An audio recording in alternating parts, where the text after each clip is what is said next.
Madam Chair, we are on.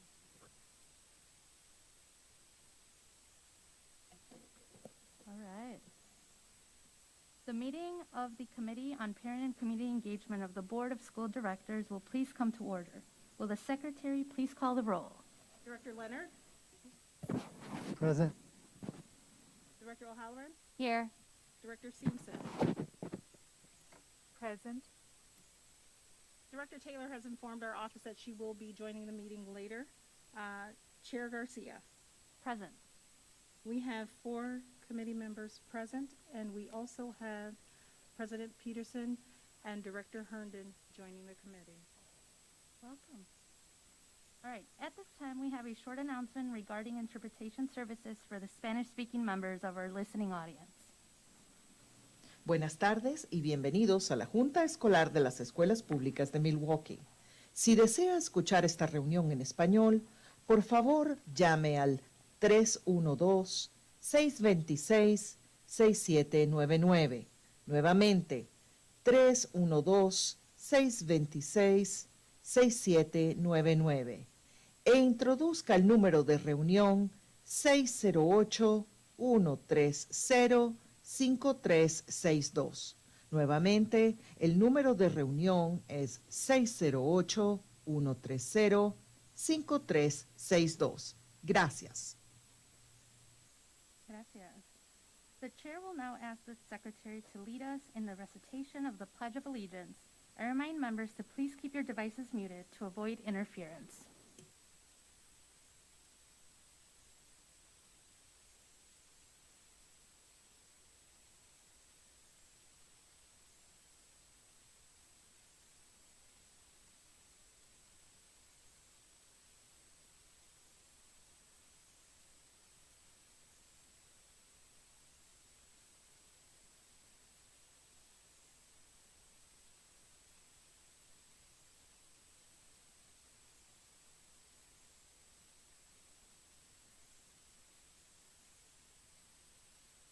From the Central Services Building in order to allow as much public access and participation as possible. This meeting is being broadcasted via live stream on the MPS website and on the MPS YouTube stream, the links to which may be found on the MPS website and on the broadcast page. For each of our items of business, we will hold a discussion and public hearing. Individuals who wish to speak on tonight's items were required to register in advance. I ask those who are waiting to speak to remain on the platform until you are called to speak. Just a reminder, Robert's Rules of Order dictates all comments should be directed to the chair of this committee. Also, any questions or requests are to be directed towards the chair, who will determine the most efficient way to address them. All speakers are asked to state their name and spell their last name before proceeding with their comments. Each speaker will have 2 minutes and 15 seconds to speak. After a speaker's time is up, they may continue to follow the meeting at one of the broadcast options mentioned previously. To ensure the good order of this meeting, harassment or intimidation tactics of any kind, including inappropriate language, will not be tolerated. The chair reserves the right to remove anyone engaging in such behaviors from the platform. Those removed from the platform may continue to listen to the meeting or access the agendas online. However, he or she will not be allowed to rejoin the platform. Written testimony may be submitted to the Office of Board Governance, P.O. Box 2181, Milwaukee, Wisconsin 53201-2181, or fax to 414-475-8071, or email it to governance@milwaukee.k12.wi.us. Also, for our listening audience, if you wish to access this evening's agenda items and attachments online, you may do so by visiting the meeting's agendas and minutes page on the MPS website and choosing online agendas. Madam Secretary, what is the first item of business? Item 1 is a report with possible action regarding the discipline disproportionality update and progress. This is an informational item, and although it has been noticed for possible action, No action is required. Will the administration please present the item? Yes, Chair Garcia and members of the committee, Keith Posley, Superintendent of Schools. The item before you this evening on this evening's agenda is the monthly report regarding disproportionality update and progress. Matthew Boswell will provide an overview of our progress and guide us through the presentation. Upon conclusion, we'll be more than happy to answer any questions that you may have. We also have with us today as well Tyrone Nichols, the principal over at Cass Street School. Mr. Boswell. Yes, good evening, Chair Garcia, members of the PACE Committee, Matthew Boswell, Senior Director of the Department of Student Services. I will guide you through the monthly discipline disproportionality updates and progress report. So as always, we begin with our 5 priorities for success: to increase academic accountability, achievement accountability, improve district and school culture, ensure fiscal responsibility and transparency, develop our staff, and strengthen communication and collaboration. Reporting for 2021-22. Reporting for 2021-22. The monthly reporting associated with disproportionality for the 2020-2021-22 school year will focus on the following: to promote and provide resources to school on alternatives to suspension, work with schools to make certain counseling and supportive services are utilized, analyze, and evaluate individual school data related to suspensions to best determine courses of action to address disproportionality, continue and expand book studies, and form district committees to identify, develop, and implement strategies to reduce suspensions. Updates from April, excuse me. We have continued our 10 courageous conversations about race, facilitators beginning with cohort, cross-departmental updating of the culture and climate toolkit. We have continued our completion of our book cohorts and our staff member discipline surveys. Slide 5, prevention and alternatives to suspension.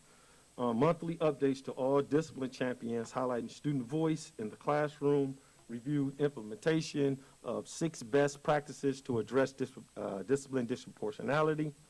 Next slide. Slide 6, ensure support services are utilized. We have continued to meet monthly with district discipline disproportionality leadership team. Over 930 school discipline work group meetings have been held. Over 4,200 Tier 2 interventions have been documented, and continued use of classroom redirection strategies with over 155,000 to date. Suspension data.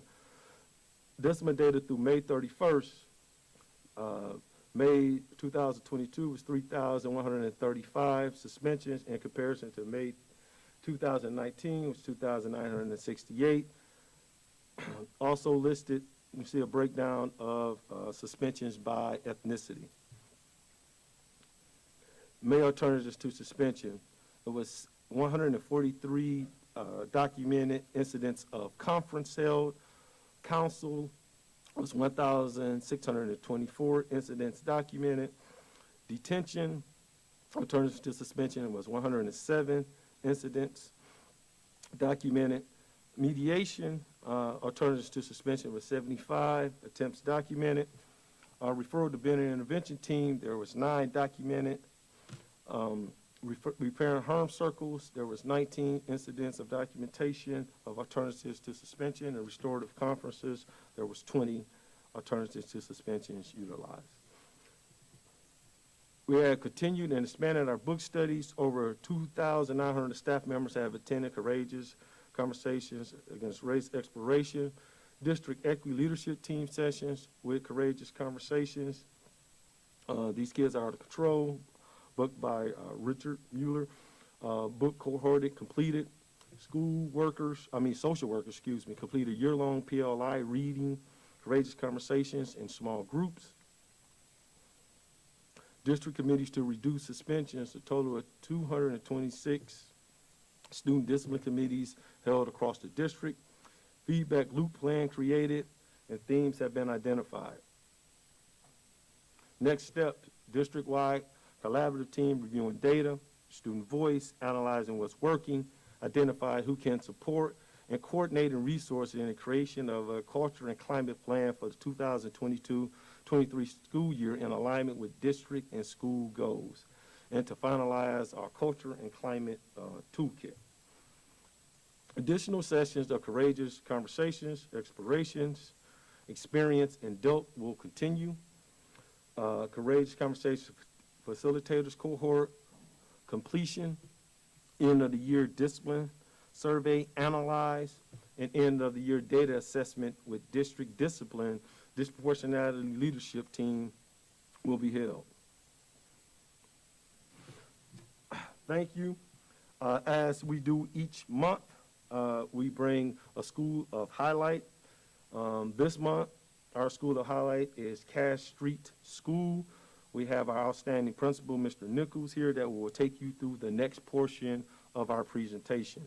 So at this time, I would just like to hand it over to Principal Nichols. Good evening. Thank you, Mr. Boswell. To Chair Garcia, Superintendent Posley, I am Tyrone Nichols, N-I-C-H-O-L-S, proud principal of Cass Street School. We began this process by really analyzing our data at Cass Street. As you can see there, we had an extremely high number of incident referrals, and we were somewhat in denial. We had to really look in the mirror and decide that we had a problem with suspensions, incident referrals, punitive types of things that were happening with students, the punishments that we call them. So we really had to look in the mirror and really dig deep into our data. As we analyzed our data, we had over 1,800 referrals in 2017-18, and we really had to dig deep into that. We had a 28% suspension rate that year. 2018-19, we had over 1,400 incident referrals and a 32% suspension rate. So our suspensions were going in the wrong direction. And then we really had to dig with our committees, our learning team, our PBIS committees, and dig deep into why is this happening. And as I kept sharing with the staff, that this was a critical data to have 1,800 referrals in a school with less than 400 students. But there seemed to not be the same sense of urgency among my staff. So I kept bringing it up at staff meetings, and at the end of each school year, we discussed that is really unacceptable, and it's a critical data that shines a bad light on our schools. So we had to really come out of denial and accept that this data was inappropriate. So we began to have courageous conversations as a staff, and I had to look in the mirror and realize I had to make a shift. So I kept repeating to the staff that we have to make a shift, we have to make a shift, but I realized my mindset had to change. So I looked in the mirror and talked to myself about that, the fact that the principal and the assistant principal, and I told my staff this in a staff meeting, we're the only two suspending students. We're the only two people in the building that have the authority to issue a suspension. So I took the blame off of the staff and put it on myself. And as I looked in that mirror, of course, my regional superintendent was holding that mirror and reminding me to look in that mirror. But I kept saying, we're the only two that can suspend. And so we really drilled down on what the incident referrals were for, what's happening, what's causing students to disrupt or walk out of class or get into fights. So we started looking at what teachers could do to improve the culture and climate in their classrooms. And we began to make that shift, because most of the time change begins from the top down. So as I began to really dig deep in myself and say, I have to stop suspending students. So I challenged my assistant principal at the time to talk me out of suspensions. As I spoke with Janelle Hawkins, she said she would often have her administrators talk her out of suspension. So I would say, talk me down. And we began to have that conversations, talking each other out of suspensions and digging deep to see what else can we do. And the suspensions is it really reducing the number of fights? Is it really reducing disorderly conduct? And we realized that it was not. The number of fights were going up. So we began to implement alternatives to suspension more frequently, having courageous conversations with students, tons of mediation with students, and that mediation was done by the principal, assistant principal, social worker, teacher, psychologist, counselor, parent coordinator, project lead the way teacher, the cook. So everyone became mediators as we would sit down with two students that had an altercation and talk about, okay, how could we handle this differently? Let's talk about what really happened and the real reason you were fighting and how one student was offended by the other. And we realized that if we continued to mediate, the number of fights began to go down. Instead of suspending a student, we would do lunch detention and do some mediation, and those students were allowed to remain in school, and then we would see them as friends within a couple of days. We continue to implement mindfulness school-wide. Second step, parent conferences. We started bringing in more and more parents over the few years. Room exchanges, where a student may go to another room for 30 minutes just to cool down. Sometimes it was an explosion, and we were able to talk them down and help them to understand you really need to be back in your classroom. Lunch detentions, I mentioned, and PBIS incentives, celebrations, and then Tier 2 interventions. As we implemented these things and changed and made a shift school-wide, and it made it very clear to our staff that we're going to implement interventions and reduce the number of incident referrals, because if they never make it to my office, then there's no way they can be suspended without making it to an administrator's office. So let's keep them out of our offices. 2019-20, we went down to 208 incident referrals, from 1,400 down to 208. Suspension rate dropped from 32% down to 10%. 21-22, this school year, we have 177 incident referrals, which is record-breaking for us, and 7.9% suspension rate. So I'm very proud to say that our culture and our climate has improved at Cass Street School. We still have our share of incidences, but we are mediating and keeping those students in school. Thank you.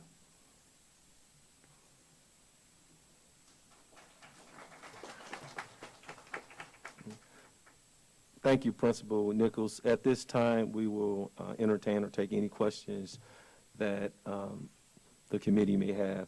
But once again, we just wanted to highlight definitely the wonderful work our principals around our district is doing. And by no way we are saying that we are at our goal, but there are wonderful things happening at schools in Milwaukee Public Schools.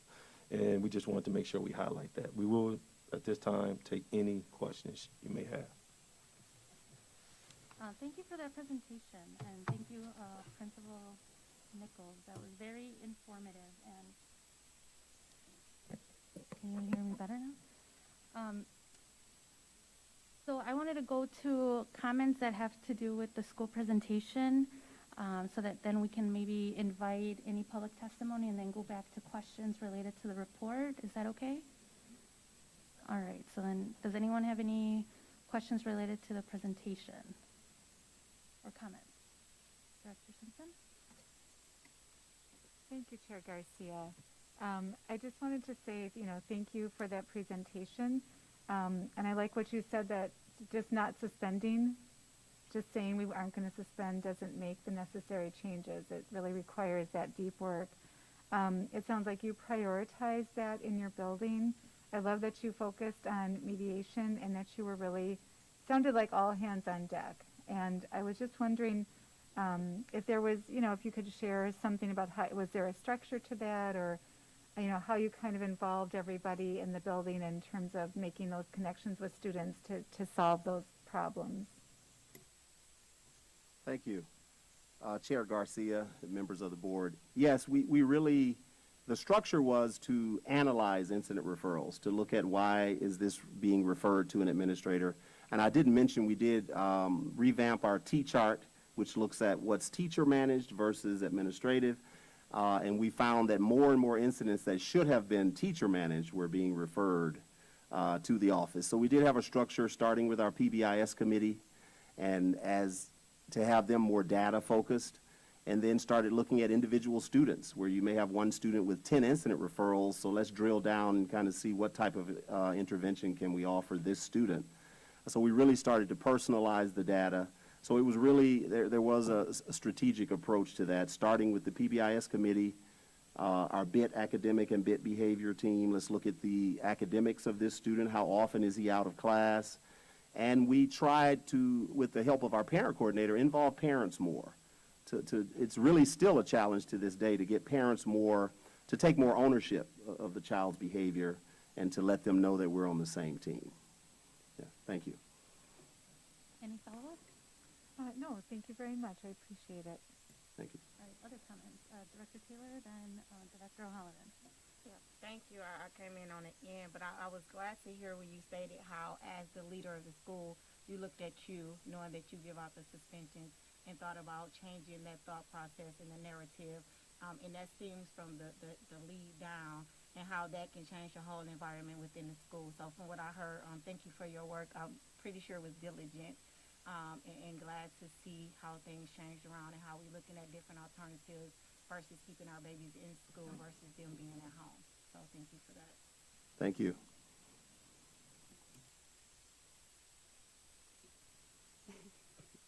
Thank you, Chair Garcia. Oh, Director O'Halloran. I'm just jumping right in.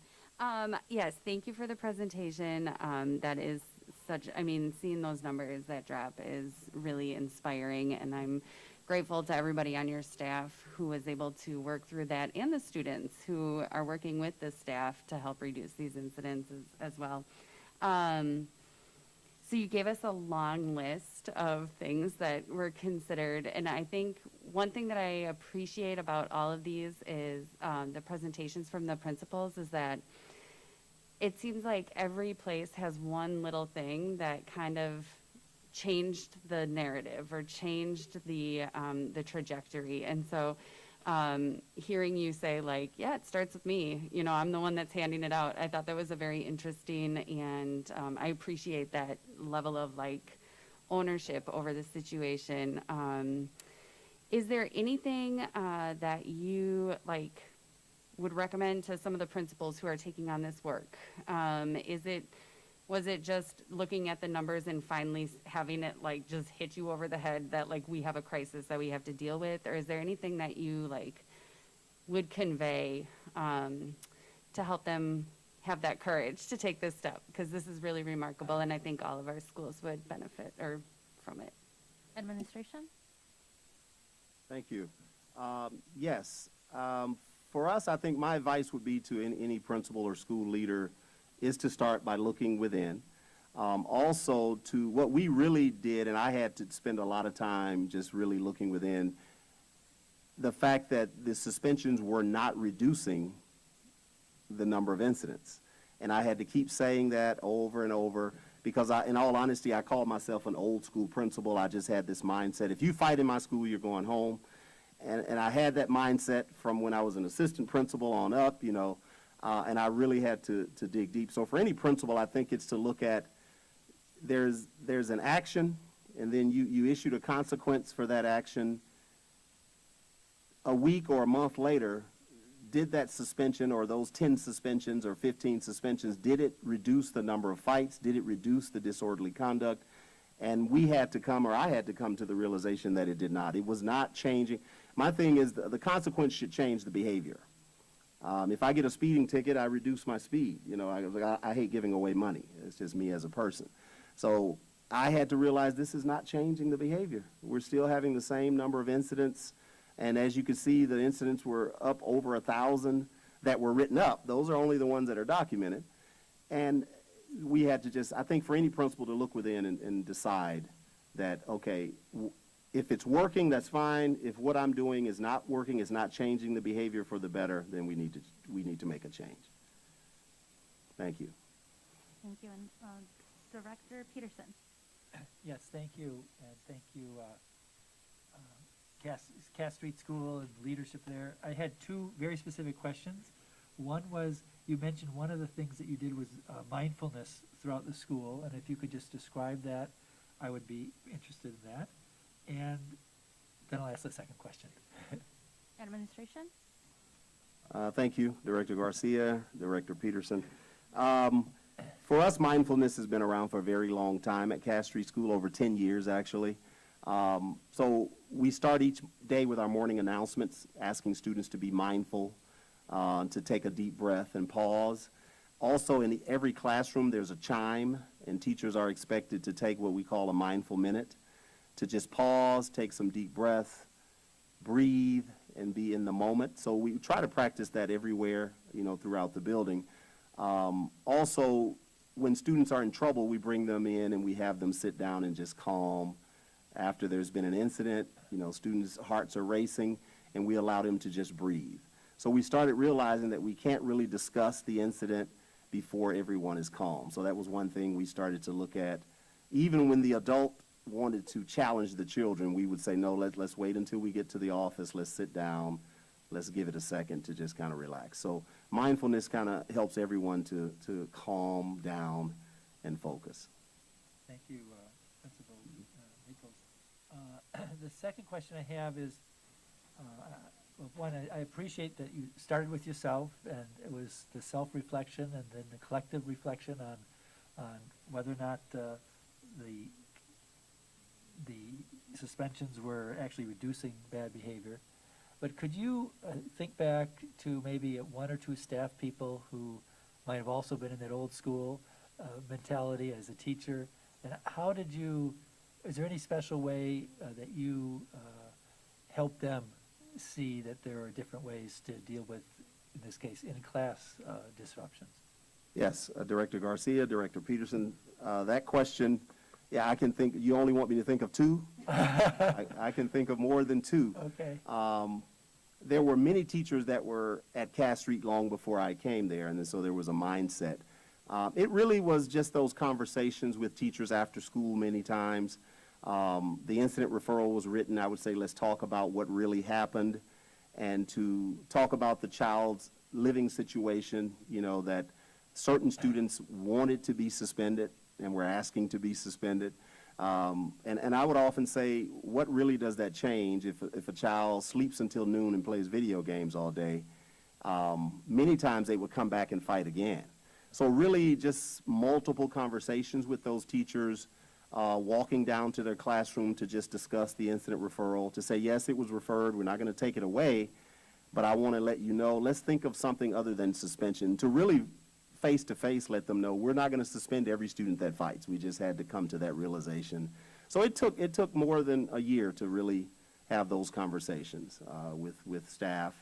And eventually many of them would say, okay, I get it. I understand this is the way we're doing things now. And over time, they began to accept that it really was making a difference. Thank you very much. You're welcome. Director Herndon.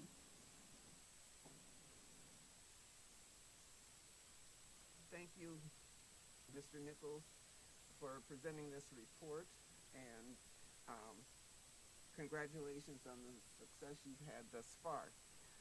My question is related to the parents because Madam Chair, many of us one feel moment.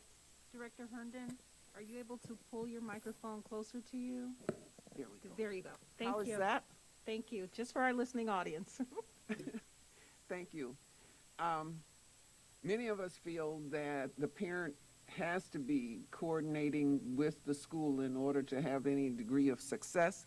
I'd like to know, what methods did you use to get buy-in from the parents, and was it a sizable group of parents that worked in conjunction with the staff and yourself to make sure that things did change? Thank you for that question, Director Garcia and the board. It wasn't a sizable group. We did talk about it at our school engagement council, but individual parents were contacted when a student had an incident, but we would talk about a replacement behavior. So when students need a replacement behavior for the negative behavior, we also had to talk about replacement consequences. Parents were, when you kind of presented it to them, well, I could suspend your child for fighting or whatever it may be. When you present it in a way that, but I'm not, we're going to offer an alternative, then parents became excited, that their child was not being suspended. So it's kind of like the way we were presenting it to them as a positive alternative, that we want to keep your child in school. We're going to mediate. We need you to come in, because many times a child would be suspended and the parent would not come in to reinstate. That's just a reality. But many times we would say, if you're willing to come in and sit down and have a conference with me, we're also going to conference separately with the other child's parent. We can really work around this without suspending your child. Parents began to say thank you for that. So really we had to have parents understand that we were really doing what's best for the child, but we needed them to help us with that. So as parents began to see that my child is not going to be suspended for some of the things they were suspended for in the past, they're allowed to stay in school, and the child's behavior didn't get any worse from not being suspended, so parents began to be appreciative. So it was just conversations with individual parents, also at our PTO meetings and school engagement council, to make sure we shared that data with those parents so that they could spread the word. Any You're welcome. follow-up? Anybody else? Questions? Director Leonard. I gotta take this off so you can hear me. Anyway, first of all, Mr. Nichols, thank you very much. I overheard that you're almost done, meaning that you're like ready to, okay. Yeah, we don't want you to leave, I'll be honest with you. I guess I have a couple of questions that may not be so much for you, but one, are we relaying this kind of information in principal meetings where they're actually getting a chance to talk to Mr. Nichols and other administrators that are doing a better job of bringing those rates down and building better building climate? Administration? Chair Garcia, members of the committee, we have our PLI the first Wednesday of every month, and that is something that's on the agenda that the regional superintendents work, as well as the ILDs, work with principals around best practices. They get to share different ideas, concepts around what's working, and they share best practices as a region. And also, if there's something that is really unique that's happening in other regions, region by region, regional superintendents share with other regionals around, so that they can share it with their group of principals. So that is something that we're building off of best practices of things that are happening, and here are some other ways of looking at it. Yeah, follow-up. Sorry, thank you. So I guess here's my concern. I'm looking at our numbers. They're higher this year than they were in 2019, although it may not be the best indicator because of COVID. So my concern is that we're having higher suspension rates and disproportionality, but there are a growing number of buildings, I've seen some myself, that are doing a much better job, and they're definitely reducing those numbers. So that makes me think that there are some places where we're having very high numbers, or we're not making that much of a difference. And I think it's more of a comment. I'm not asking for an answer. I know that this administration is looking for answers. I've been working here a year now. I get a pretty good idea of what we're trying to do, but I just want to make us aware of the urgency of that, and we're just not making that dent enough, and I'm not sure. I don't really have an answer for that. I sort of do, but I just want to put that out there. And I don't have to follow up or anything with that. Thank you. Administration?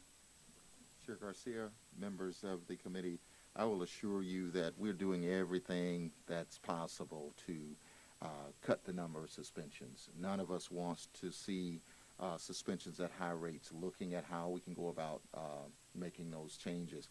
Also, the discipline team is looking at that data as well on an ongoing basis. We have laid out exactly the areas where we are struggling. We know what those areas are. We have a toolbox, alternative suspension toolbox, and that toolbox is basically set on some of those suspension causes and looking at what we can do, looking at how can we do counseling and support our students in a special way to build those safety nets around them so that they are successful. So we're doing everything that we possibly can. We're constantly communicating, like I said, at PLI from principal to principal, from leader to leader, looking at that. We're looking and meeting with our new administrators, our new assistant principals, our new principals, and our principals that's in their second year, talking about what this looked like, where we need to go, and also working with our leaders of drilling down. When Mr. Nichols talked about the idea is 2 people in the building that's suspending students, we're talking about we're looking at those factors as well and seeing who's doing the suspensions, and regionals are doing spot checks on who's suspending, how many, and those kinds of things. So we are looking at those suspensions from that perspective and doing everything that we possibly can to drive those suspensions down. But I will close with also, this has been a very unique year. very unique year when it comes to discipline and, supporting and working with our young people. And so, but we're trying to keep and get everything in place so that they are successful. Thank you. Director Peterson. Yes, one more question for Mr. Nichols. I was wondering if you could reflect at all on the nature of professional development, or if there's any special ways that you at the school and the staff collectively use certain parts of collective professional development, whether it's the Courageous Conversations book or other modules that might have been presented, if you have any suggestions or comments on that. Director Peterson, members of the committee, in all honesty, we didn't use a particular book or anything. It was more conversations with each other, Okay. Courageous conversations to really dig deep into a mind shift. We did share some articles, that we came along about the effects of suspensions. This administration shared some information with us at the Leadership Institute that we were able to take back to teachers to really have them read and reflect on what suspensions do to children and how it changes their mindsets about school.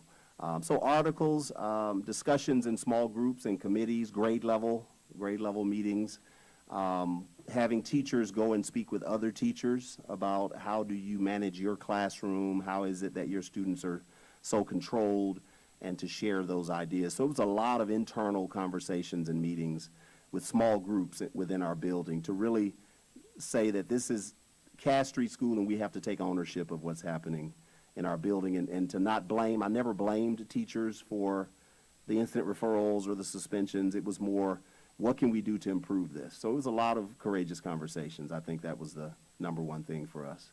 Thank you very much. Yes. Thank you. Any other comments? All right.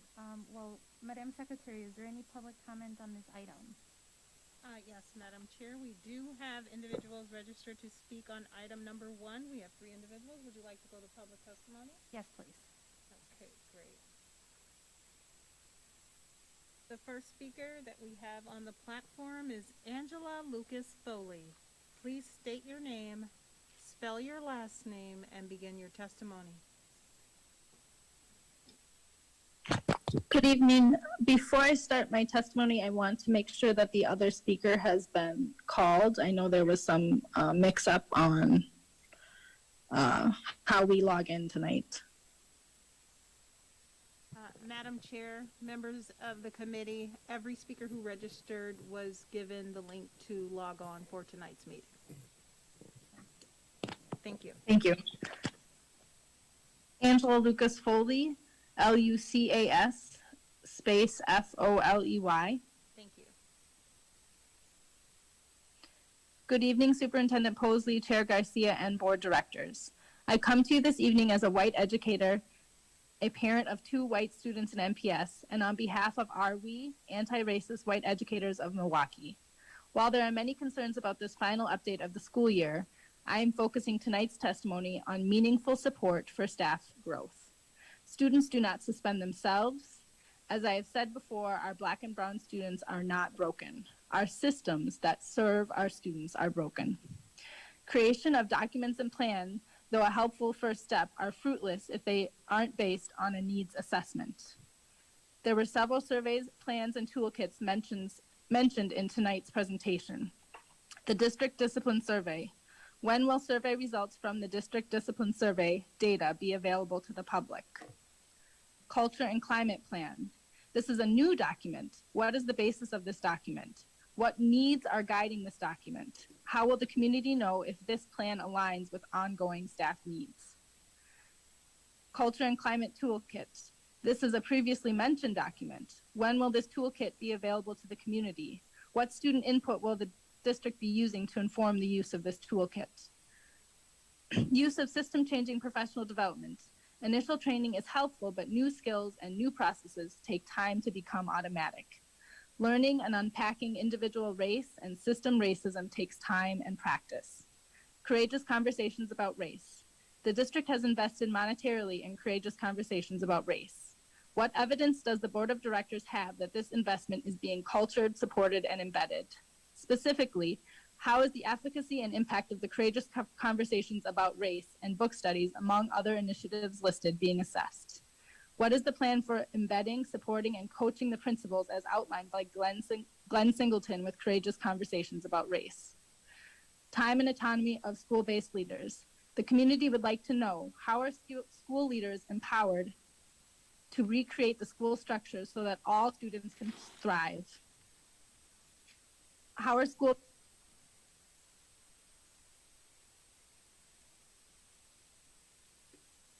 Thank you. The next speaker on the platform is Ray Chappelle. Please state your name, spell your last name, and begin your testimony.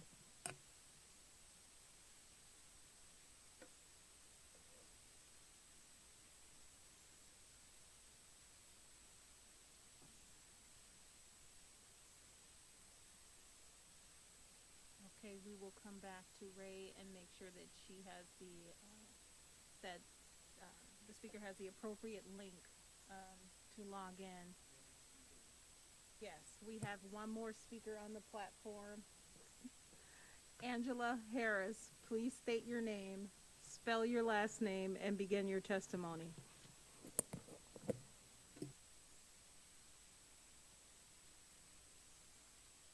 Hello, can you hear me? Yes, we can hear you. Ray does not have the correct link, so if you all could get that to her, that would be great. Thank you. Yep. Angela Harris, Harris. I typically craft well thought out testimony, research based, and solution focused for these meetings. And tonight I just couldn't force myself to do it again because I realized no matter what I say, it's not going to change. Month after month, the same people testify about the continued violation of Black children's civil rights and the perpetuation of the school to prison pipeline through our consistent and unchanging discipline disproportionality. I've heard folks ask about meaningful support of staff and how we are ensuring that teachers possess the skills necessary for culturally competent classrooms and culturally responsive and restorative discipline. In simpler terms, how's the district supporting teachers' abilities to apply culturally competent classroom management?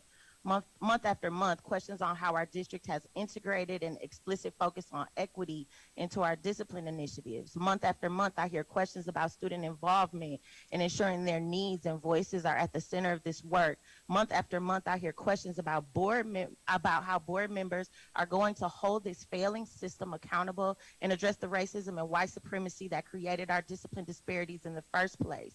And there's so many more questions about metrics, drilling down data of schools with the highest levels of disproportionality, multi-tier systems of support, and benchmarks for success. Month after month, the community asks those questions, and month after month, they are ignored by the very people we voted to represent us. In Black Appetite, White Food, Jamila Lysky reminds us that some of the most deeply problematic issues of inequity in the field of education are sustained by well-meaning people embracing progressive politics without an intentional framework of self-reflection to guide their praxis in a healthy direction. As board members, what is your framework? What is your praxis? Are you using this space to disrupt the institutional discipline policies that propel white supremacy? In the last meeting, I asked about our ability to freedom dream as a board in a district, but now I realize that to be able to freedom dream means you have to be able to look beyond the scope of white supremacy.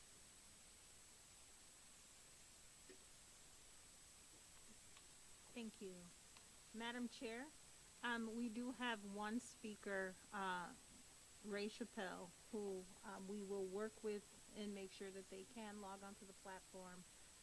You can continue the conversation, and once the speaker is on, I will notify you. That sounds good. To ensure that they can speak. All right. Is there any further discussion? Director O'Halloran, then Simpson, then Leonard.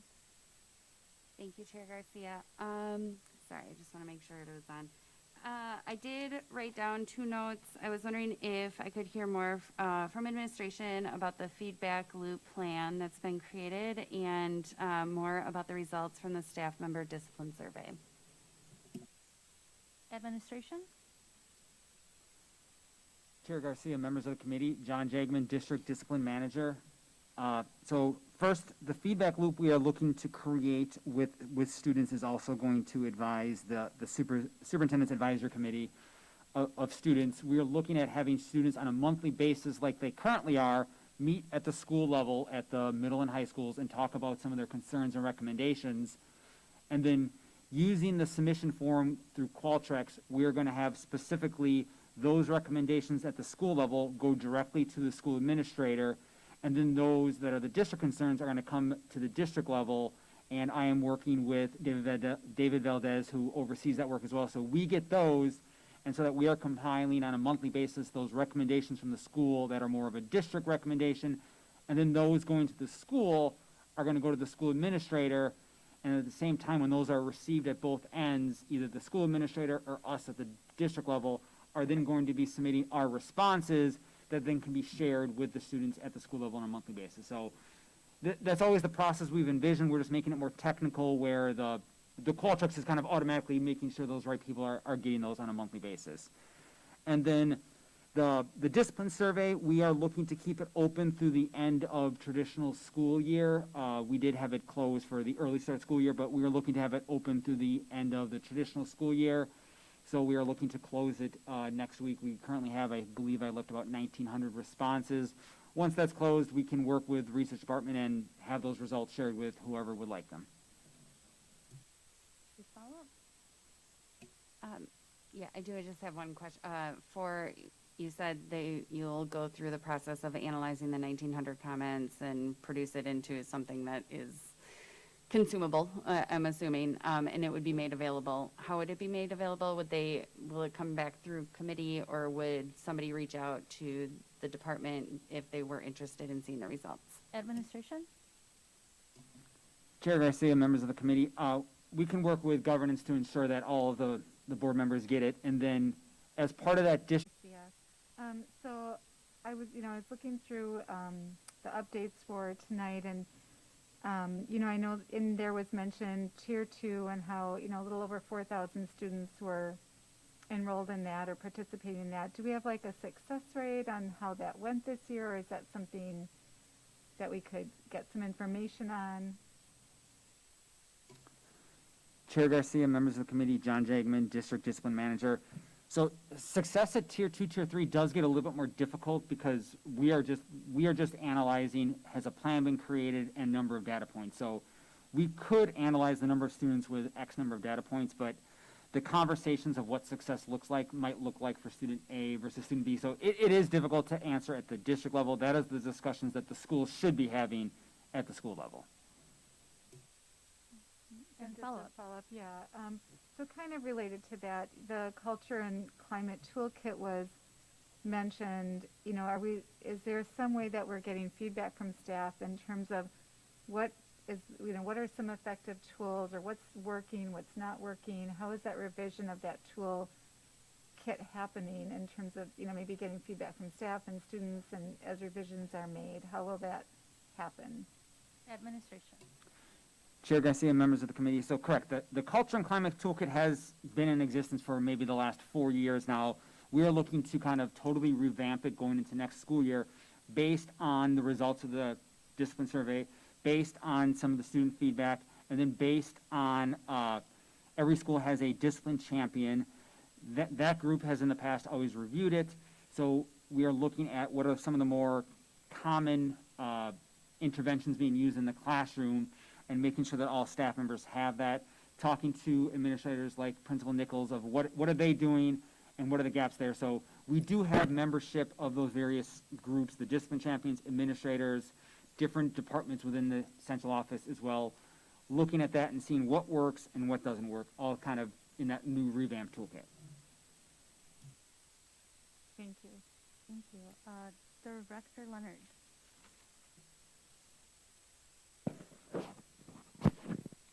So more of an observation overall. So I've spent the last probably 2 months, and I want to actually thank you, Mr. Jagman, and Dr. Ellis for sort of opening making it easy for me to spend a significant amount of time in several buildings to see how their programs have, their restorative practice programs have really sort of shifted gears in the building when it comes to climate. So it's good to see it firsthand.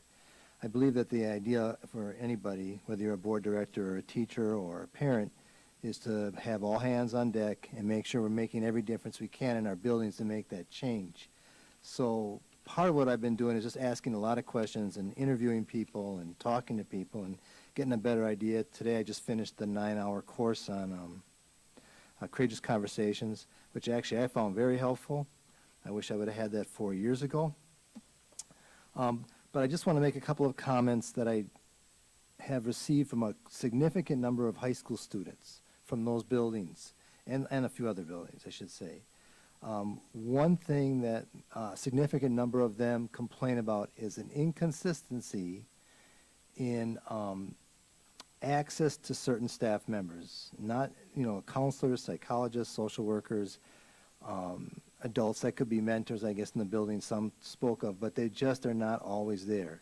They might be in the building, they might not, but there's been an inconsistency, and that has been a concern, and a number of students have said that same complaint. Another one is an inconsistency in why they were suspended for one thing and not for another, although I think this is more of an issue that comes to the building level. But I think that there is, in some buildings, there is a disconnect, and that's a leadership issue that is not being addressed on maybe more on a holistic level. So it should always be clear on who's getting suspended. In fact, some students said they felt that certain teachers that sent them out were guaranteed to get suspensions versus those that were not. I can't verify that, but I think it's time that we brought out some of those hard things to nail, to make sure that we understand what we're really dealing with. If we want to change that climate in buildings, I agree with Mr. Nichols entirely. You got to look at yourself first, but eventually everybody has to be in the same on the same path to making a difference in a building. Thank you. I just want to make comments. Thank you. Administration? Chair Garcia, members of the committee, when you talk about inconsistency with the staff and support staff, I'm sure you were talking about, is the idea our support staff is when we got large comprehensive high schools and those kinds of things, and when you are running 4 school counselors, a psychologist, a social worker, there may be a time in the gap of a day where one of those staff members may be busy with other students, and every single minute of the day is consumed with student conferences and things of that nature. So, but the idea that each school will have some type of system to be able to get back to that young person, or someone else that can fill in the gap, whether that's administrator, whether that's VFZ, or someone that's they're working with along the way, or another teacher, or whatever the situation may be, that is something that is always available, and we do everything we can to get back and work through that. The piece around suspensions, that is something that one thing I will say, we get a true information from our young people, because they are very open of sharing their concerns and thoughts around suspensions and those kinds of things. That is something that we would have to take a closer look at and drill down on, in those cases. So that I cannot elaborate on, because that is something that I'm hearing tonight for the first time, and that is something that the team can take a closer look at. Thank you. Director Taylor. Thank you, Chair Garcia. One of the questions that I did here, and I believe we stated it before, but I guess I want to know, given we're coming back out of this pandemic and more in school, what are some of the tools, resources, or trainings that we are giving to those educators? And I want us to make sure we're just not focusing on the teachers, even though they are very vital to this, even some of the support staff, because they deal or have some of these young people too. And then after that, I'll say my comment. Administration. Chair Garcia, members of the committee, so some of those tools and what the toolkit's going to encompass starts all the way back at community building. We say really alternative suspension start there. So we do have tools on how to build a community with your students on day one and on a continual basis, how to do morning meetings, how to really create that community. And then it goes to what are those preventative strategies, including those PBIS expectations, procedures, and restorative practices, all kind of as the prevention. Then we have a menu or list, whatever term you want to use, for what are called redirection strategies. So those are those 155,000 or so that we had this school year. When a behavior occurs, I'm the classroom teacher, what are those strategies I can have? It could be a moving seat, it could be doing mindfulness, it could be doing a brain break, it could be doing a restorative conversation, whatever it might be. And those are all ones that are documented. All of them that we have in this menu, we have definitions, some examples. We have additional ones that have been recommended. Again, that'll be in the new toolkit. And then we go the last step on this, if you will, continuum is after an office managed referral does need to be submitted, working with Mr. Nichols and other administrators, what are those alternatives to suspension? So what does counseling look like? What does a repair and harm circle look like? All of those are the tools, again, along the continuum, starting with building a community, preventative, classroom strategies, and then those administrative strategies, if you will, alternatives to suspension. Some of the professional development includes all new educators get a kind of a compressed version of COMP, which then is the multi-day classroom management professional development that we do offer throughout the district based on the national COMP training. So we have COMP. We also have, I will say, maybe 5 or 6 self-paced modules on LMS that any staff member can go and log in and go through.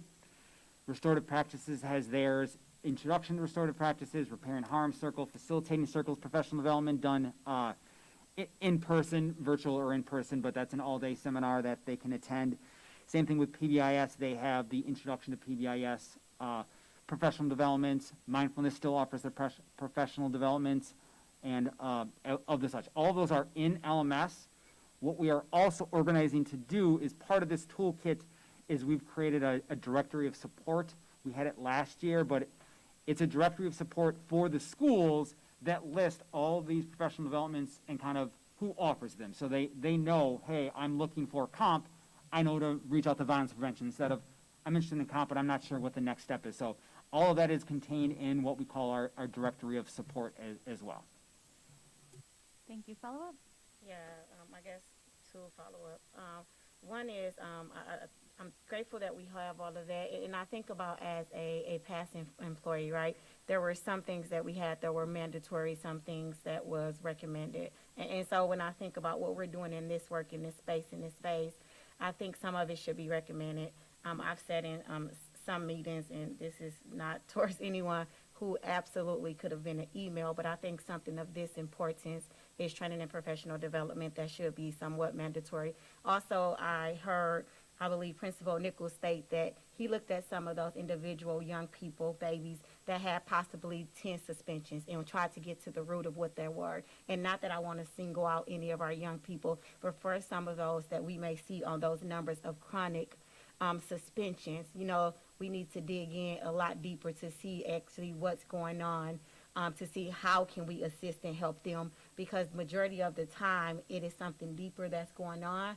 And I know we can't be all things as educators because I've been in the classroom, but I do believe that it would help us as we're trying to find those solutions, maybe bringing those young babies in on some of the things that's happening so that we can be more proactive than reactive to things that are going on within the district. And just to be honest, I know there's a lot of work that goes into this, and this is something we're not going to have like a deduction of half of the numbers overnight. I understand that, but I do believe that us working together, we can come up with some solutions and bringing in some of those young people and educators and community members so that we can start getting to some type of solutions. We've been hearing about this maybe for the past 3 years, and I do have to say to administration, a lot of the things we asked for, they did come back. But then we are still looking at some of the same numbers with some other schools decreasing, right? And so we can say Mr. Nichols did a great job, but it took a whole team. So what's happening in one school that's not happening in the other one,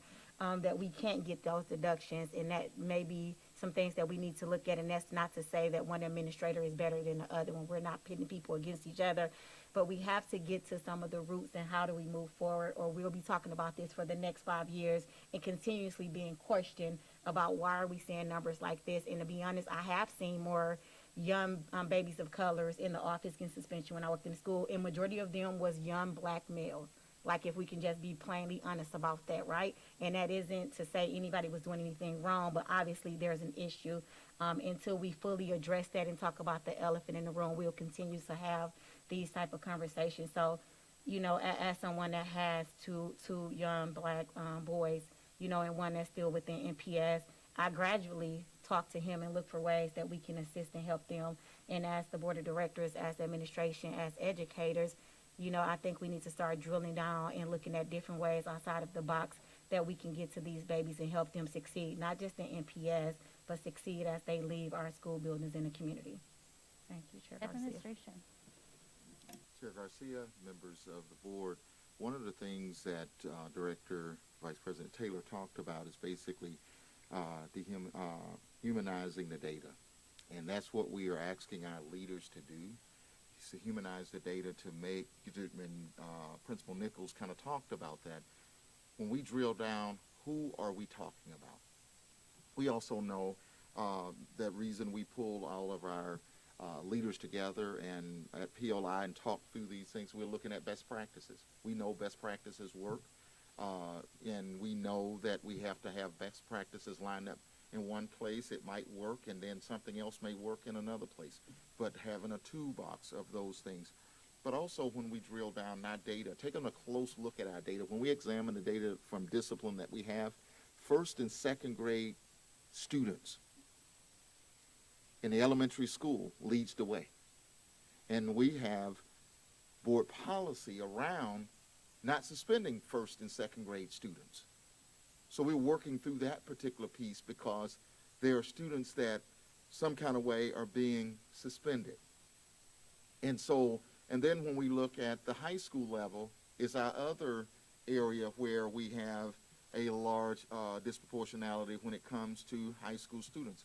But spending time drilling down, working through that with high school students, and that's the reason with the Superintendent Advisory Council, the luncheons and things that we have done over the year to go to hear student voice, they give it to us just like they gave it to Director Leonard. They will let us know exactly what we need to work on, and we have been drilling that back and working on that through the discipline committee, and also working on that with the regional superintendents through PLI and the times that they are meeting with leaders.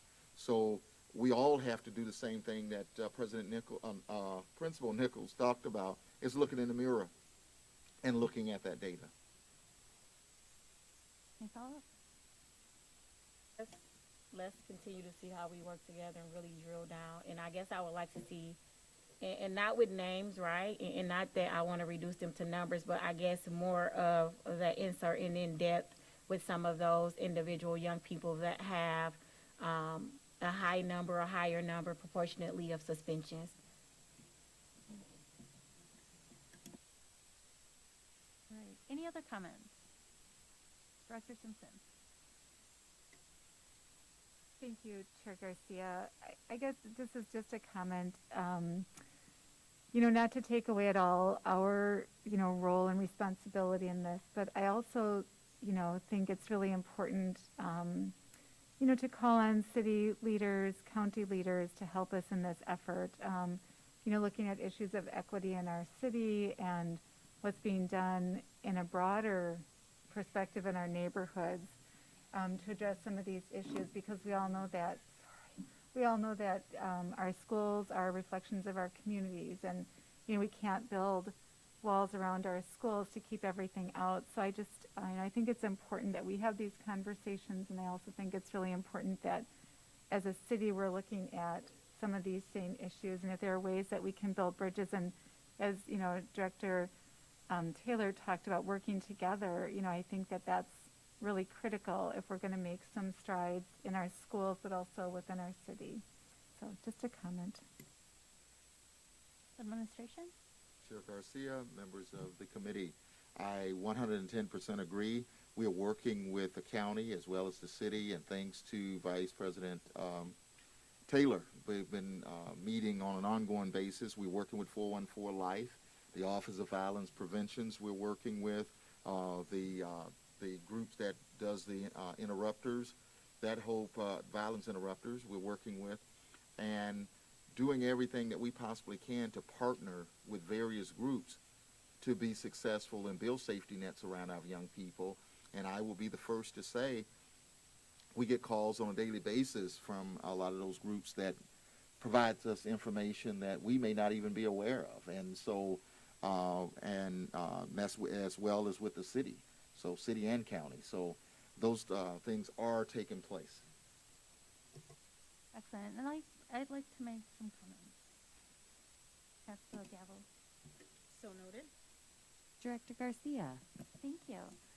I guess my question is more around timeline. I know we talked about the creation of a culture and climate plan for the upcoming school year. What is the timeline on that? And this is coming from, for us as school board members that we are undergoing a strategic planning process.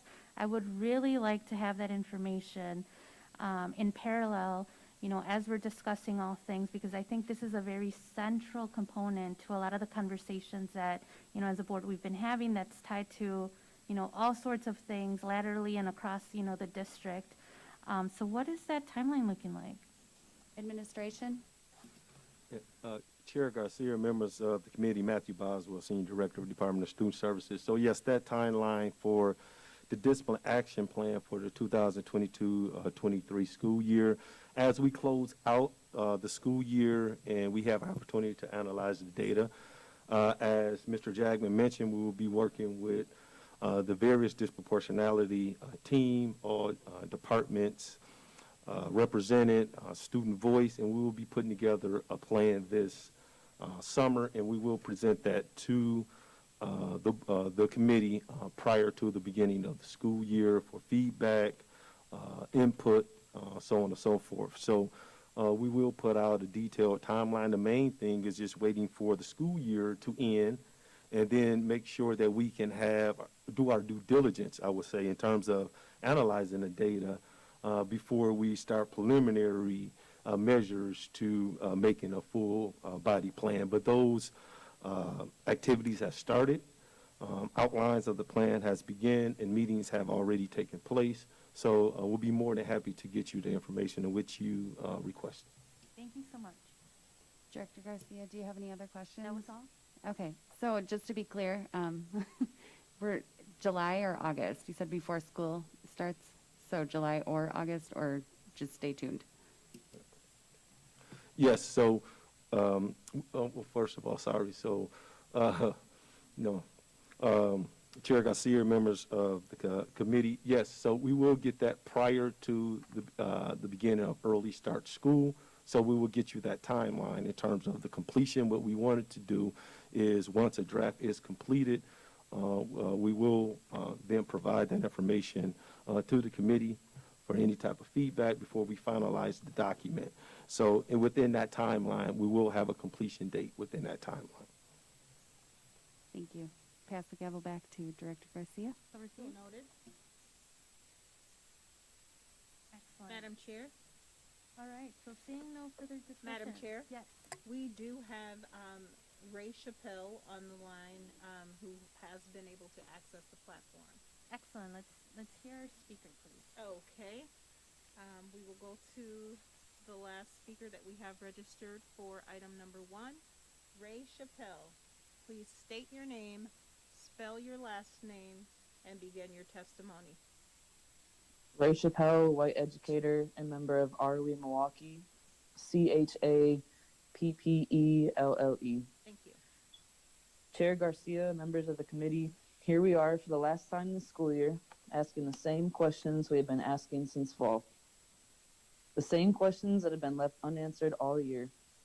When we look at this unchanged data month after month, year after year, we know that the numbers tell us that the system is working exactly the way it was designed to. Public education in this country was never designed to serve Black and brown children. These discipline disparities are a symptom of that. Many school board members claim to also know that the system is flawed when they label themselves as anti-racist, justice-oriented, and grounded in restorative practices. So I ask, what have our school board members done this year to challenge this system, to end our district's participation in the school-to-prison pipeline? How have they tapped into the collective brilliance of our community to work together to address the discipline disparities plaguing our district? We have been keeping up with the work of this board, and more specifically this committee, for months now, but have seen no change in the data. Perhaps numbers on a screen, no matter how alarming and clear the disparity, is not enough to prove to you that we have a real emergency on our hands. Where is the qualitative data, stories collected by students, families, and community members who have been impacted by our punitive racist discipline practices? Let's humanize the data. Administration skates by each PACE meeting when school board members refuse to use their platform to highlight community voice. Why have PACE committee members only echoed questions from public testimony a handful of times this year? If the purpose of this committee is to engage the community, why are our questions systematically ignored by so many on this board? Public testimony is not meant to be a void that the public screams into, a garbage can labeled complaint department where community grievances go to die. This committee's purpose is to take difficult questions asked by those community members and hold the administration accountable to provide meaningful and substantial answers. Who will be courageous enough to step into their power and do the work to create meaningful system change alongside students, families, and our community? Thank you. Madam Chair, that completes public testimony on this item. The item is back with the committee. All right, is there any further discussion? Seeing none, Madam Secretary, what is the next item? The next item is item number 2, which is a report with possible action on the services provided to students with disabilities in the least restrictive environment, the LRE report. This is an informational item, and although it has been noticed for possible action, no action is required. All right, will administration please present the item? Chair Garcia and members of the committee, the item before you this evening's agenda is the report on service provided to students with disabilities in the least restrictive environment, LRE. Travis Pinter is here with me this evening to provide and go over the report and guide us through the presentation. Upon conclusion, we'll be more than happy to answer any questions that you may have. Travis.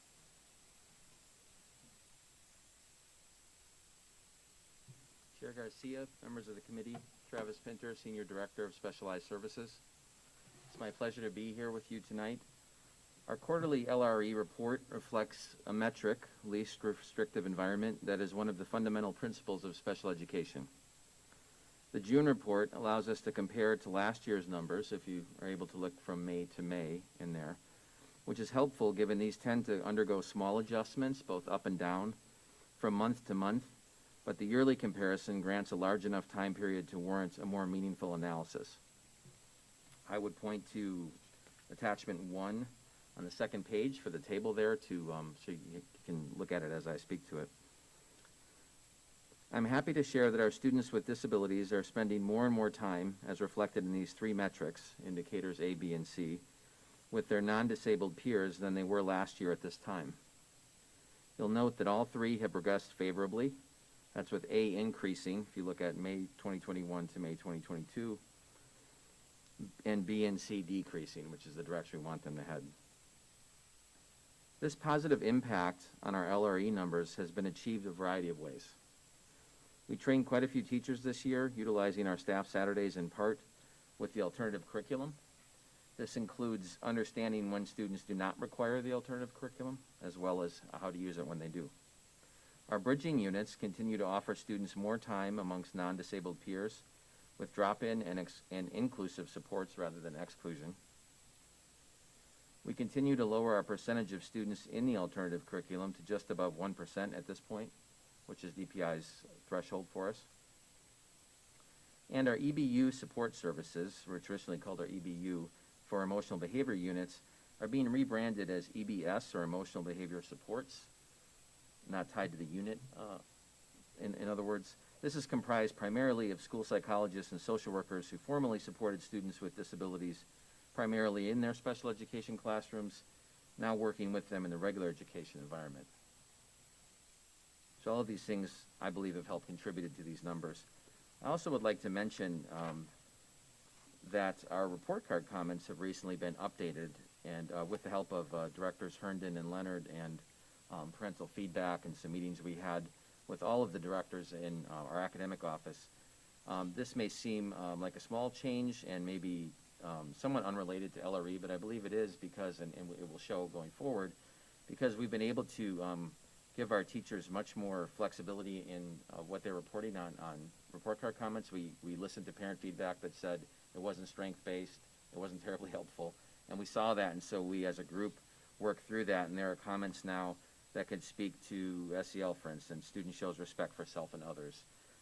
There are comments in our, that could apply both to English language learners, but also to our students with intellectual disabilities or language deficits, such as your child nods yes and no appropriately, or your child comprehends single statements or ideas. I just wanted to draw brief attention to that because one of the things I think it will help us do is it also gives our regular ed teachers who are working with our students that are in special education a better way of interfacing with parents and with understanding just how these students are interacting in their classrooms and how they're working with them in an even better way when they interact with parents. That sums up what I had to say on our LRE report, and I'm happy to answer any questions you may have. All right. Do committee members wish to make any comments or ask questions? Madam Secretary. Oh, Director Leonard. So one is just a question, I believe it was on page 2. It shows, when it looks at those MPS totals, has the EE codes, and then there's a category for non-MPS totals. Where is that coming from? What are we speaking to exactly on that? I mean, those are not non-instrumentality or charter schools, right? Administration? Chair Garcia, Director Leonard, members of the committee. Yes, we do have schools in there that are not technically our MPS schools, and so you're going to see a difference in the totals that are included in those groups. And those schools are, are they charter Yes. schools? They are? Yes. Okay, so we're saying non-MPS. Okay, that resolves that question. I just was curious about that. And also, thank you, Director Herndon. I think I want to thank Jennifer Mims Howell also. So I appreciate you jumping on that and taking care of that so quickly. I really do. Thank you. Thank you. Any other comments? All right, seeing none. Madam Secretary, is there any public comment on this item? Yes, Madam Chair, we do have one individual on the platform registered to speak on item number 2. Would you like to go to public testimony? Yes, please. And for our listening audience, Director Gohul Gandhi has joined the committee.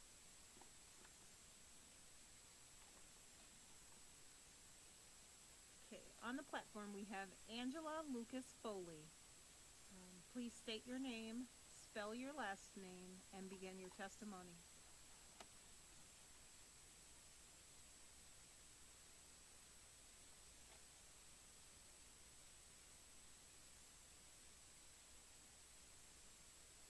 Okay, we also have we have Angela Lucas Foley registered for item number 3 as well. So you can go on to the next item if you're all done with. What was that? Conversation. I'm sorry, Angela Lucas Foley is registered for item 3. So we have no additional registrations for testimony on item number 2. All right. All right, seeing no further discussion, Madam Secretary, what is the next item? The next item is item number 3, which is a report with possible action regarding equity. This is an informational item, and although it has been noticed for possible action, no action is required.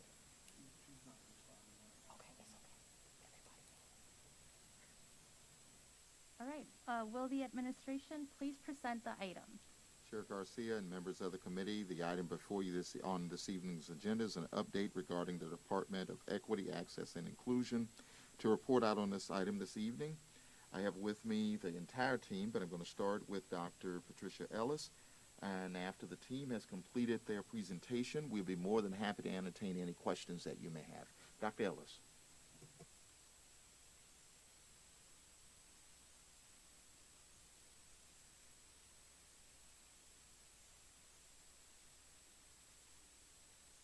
Madam Chair, I want to make sure that the microphone is on. The microphone on? I will Right, begin sorry about again. that. Good evening, Chair Garcia, members of the committee, and Dr. Posley. My name is Patricia Ellis, and I serve as the Director of Equity, Access, and Inclusion.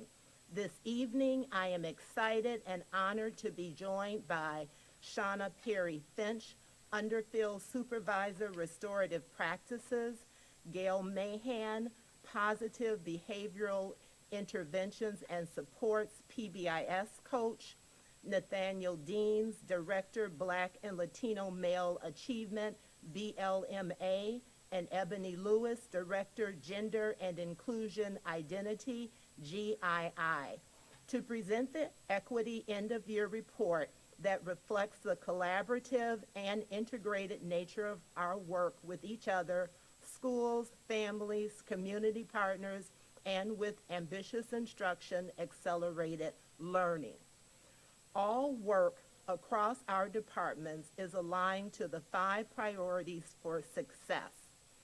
Our work is also aligned to and reflects Administrative Policy 1.06, Equity in MPS, Administrative Procedure 1.06, Efforts to Achieve Equity, and the equity goals that include equity in academics, equity in cultural and linguistic awareness and responsiveness, equity in human resources, equity in finance, and equity for students, families, educators, and community stakeholders.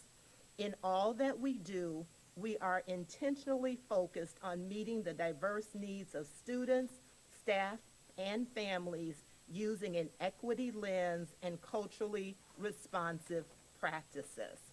Our first presenter of the evening will be Shauna Perry Finch, Underfield Supervisor for Restorative Practices. Hello, Chair Garcia, members of the committee, Dr. Posley. My name is Shauna Perry Finch, Underfield for Restorative Practices. Today I will be highlighting some work that we have been doing this school year in regards to school-wide support as well as district support. From a school-wide perspective, we have about 14 schools that benefited from professional development through ESSER II funds, so thank you for your support in that. We've also had 161 staff that participated in 120 hours of professional development through ESSER II. I wanted to share that the professional development plans were co-created, so they're specific to the needs of schools. We have teams at each school that have an administrator on that team, as well as a diverse group of, a small diverse group of staff from that school. From a district-wide perspective, we have 3 professional development sessions that are 8 hours long that we offer throughout the school year.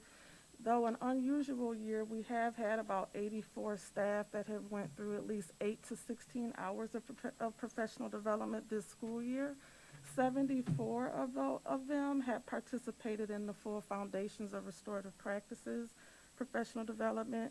We also have a restorative practices study that schools can choose in their school improvement plan that includes 2 cycles, and we have 37 schools that chose to participate in that restorative practices study. We also continue to collaborate with a variety of stakeholders in the district and outside of the district.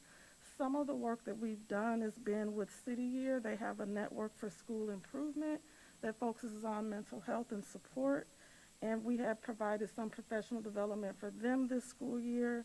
We've also participated in the Student Summit, which is worked with many of the voices that you've heard or will hear today.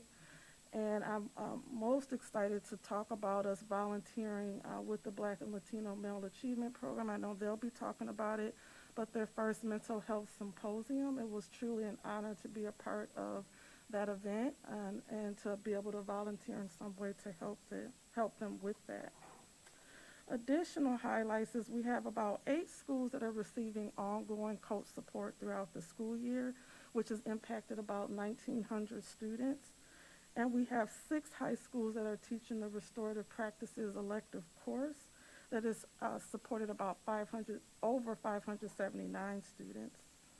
And we received about 27 requests for support for a variety of things that schools can reach out to anytime. 11 of those requests were specifically around professional development. And please note, many schools chose multiple when they completed that form of things that they want to support with. About 8 of them chose coaching, and about 7 of them chose some support around consultation. And that concludes this section of the presentation. With that, I will pass to Gail Mayhem, PBIS coach. Good evening, Chair Garcia, members of the committee, and Dr. Posley. My name is Gail Mahan. I am a PBIS coach. It is my pleasure to share with you some of the components of the PBIS framework that are used in the multi-tier system of support. The school year PBIS coach responsibilities can be found in the attachment. To ensure continuity across the work of all coaches, you will find the following outlined in the document: intentional coaching, school improvement, data support, and what professional development we provide to school looks like. This information helps to guide our work in terms of collective and our individual needs of the schools. You can also find a sample of a snapshot attached. We use the snapshot to collect, review, and engage schools in decision-making and problem-solving in the areas of attendance by race and students with disabilities. PBIS teams use this information to plan activities and possible Tier 1 strategies to increase attendance. Classroom behavior, that's the PLP notes, most common student concern, and most common teacher support. Office discipline referrals, data used by teams, Tier 1 teams, to come up with strategies and decide what students may need Tier 2 supports.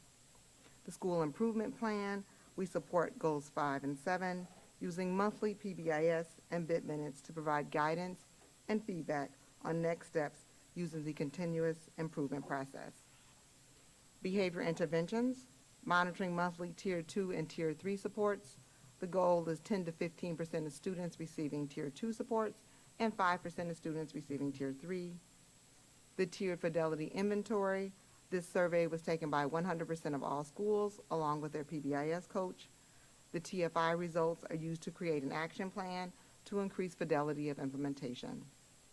We have the PBIS and building intervention team minutes. Minutes are used by teams to review data and action plan. Coaches review minutes monthly and determine possible coaching supports. Some of those supports may be a data review, ensure teams know how to access relevant data, or provide teams with relevant data when requested. Data is used to ensure coaches are providing the right support. Classroom teacher coaching and support. Feedback on systems, expectations, and procedures, both classroom and school-wide. PD for schools as requested or determined through the data review. We hosted PD sessions at the Teacher Institute, the SST Institute, Principal Leadership Institute, and the Assistant Principal Institute. Next year, we will provide additional professional development opportunities for schools to ensure a higher level of implementation of PBIS with fidelity. At this time, Nathaniel Deans, the Director of Black and Latino Male Achievement, BLMA, will provide you with their end-of-the-year report. Good afternoon, Director Garcia, members of the board. Nate Deans, Director of Department of Black and Latino Male Achievement. Just a very brief overview of the work that we were able to do this year within our department as we were expanded, thanks to your votes and considerations. So we spent the first part of the semester really engaging with students. We visited 13 high schools and spoke to 180 students about different issues as far as leadership, goals, and things that they wanted to see. And so our programming that we conducted this year was based off that. And within that, we were able to start our BLMA Buddies program, which hit our elementary schools. So we had an opportunity to talk to 134 elementary school students around 3 of our 12 guiding principles: brotherhood, love, and community, hoping to really have discussions around building relationships amongst each other in the schools, outside in their communities, how do they maintain brotherhood, and also issues and topics around love, really trying to engage in having healthy relationships. And so outside of that, too, we also continue to pour into our manhood development course, which 120 students were able to engage in that across 2 high schools. And so we have 2 manhood development teachers that really go into lessons around the HRL framework, the Dr. Goldie Muhammad's piece, and also just looking at different issues on community service and building relationships within their own buildings. We were able to continue our mentoring. COVID really took a hit on our mentoring aspects this year, so we're trying to re-engage the community to gain more mentors, and having a partnership with Mentor Greater Milwaukee helps to continue that relationship. So we were able to conduct mentoring with about 110 students this year. And then outside of mentoring also came our ambassador program, where we really worked with 4 high schools and about 70 students to build leadership skills, but also talk about social and emotional learning and some other issues as well. And then finally, we were able to host our very first mental health symposium, which included about 100 students from across 6 high schools, with partnerships with folks like Restorative Practices and other, the school social workers and other different groups were able to come in at our Boys and Girls Club Ready Center to really discuss different issues on mental health and really break down and destigmatize talking about mental health in the community. And so those were some of the things that we had planned, along with a professional development series that we did at the Principal Leadership Institute on the power of student voice, how to really actively engage student voice, really leading that piece on and giving principals and school leaders the ability to conduct those conversations. And how does that actually look in the tier in which we dig into the conversations. And so with that, I will turn it over to Director Lewis of Gender Identity and Inclusion. Good evening, Chair Garcia, members of the committee, and Dr. Posley. My name is Ebony Lewis, and I am the director of the newly formed Gender and Identity Inclusion Department. And I am excited to be here to share what our department has done. Our team started in December, so we've been here for a short while, but done some really great work. And so I'm excited to give our end of the year report. Looking at the levels of support that we decided to implement as we came in. We, of course, wanted to start with getting the students getting student voice. So we conducted student listening sessions. We've had the opportunity to provide professional learning opportunities, specialized programs and events, student and family support, whether one-on-one support or supporting schools with how to navigate certain challenges that they may face, and then community partnerships and resources. I do have things broken out because our department was created to serve girls of color and LGBTQ plus students and staff. And so really looking at how we've served both girls of color and LGBTQ plus students throughout the district over this time. And so we've worked ongoing to support students and families in need of resources whenever they have come up to our department. On the girls of color side, we've conducted listening sessions at 6 sites, utilizing data to pilot workshops that supported 150 girls from March through June of 2022, ranging grades 4th through 12th grade.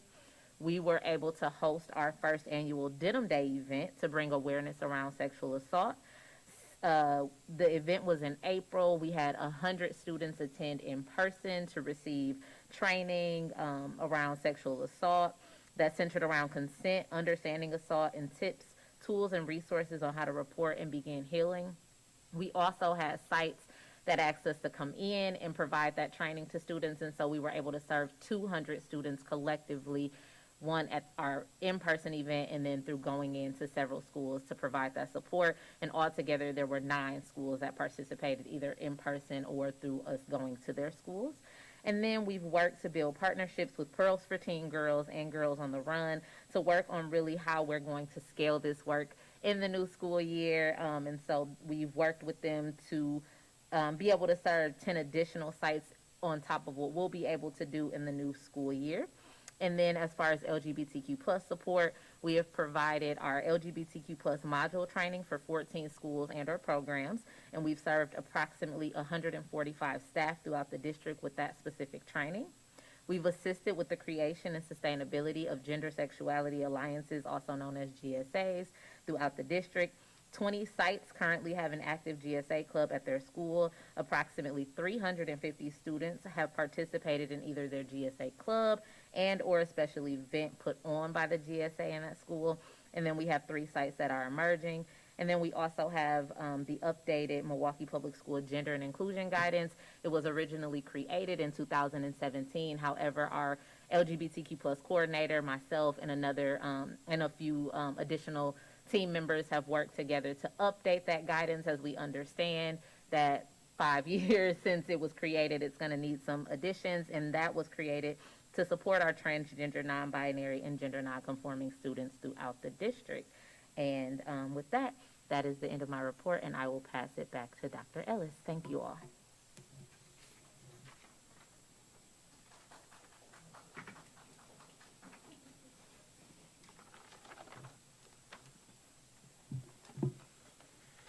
I am thrilled to share with you information about the MPS 2022 district-wide Spelling Bee Finals, co-sponsored by our amazing partner TMJ4.